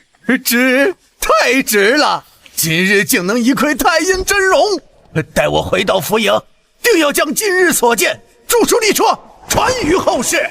此番才叫观星。自今日始，世间所有关于星月的传说都将被彻底改写。风爱卿，昨日乃是朕此生度过最好的万寿节。陛下喜欢就好，今后若想探寻星海奥秘，随时可驾临此阁。诸位，朕有2件大事要宣告。这第一件，镇远侯封长清屡见不世奇功，昨日更是献上旷古烁今的观星阁，朕决意晋封镇远侯为王。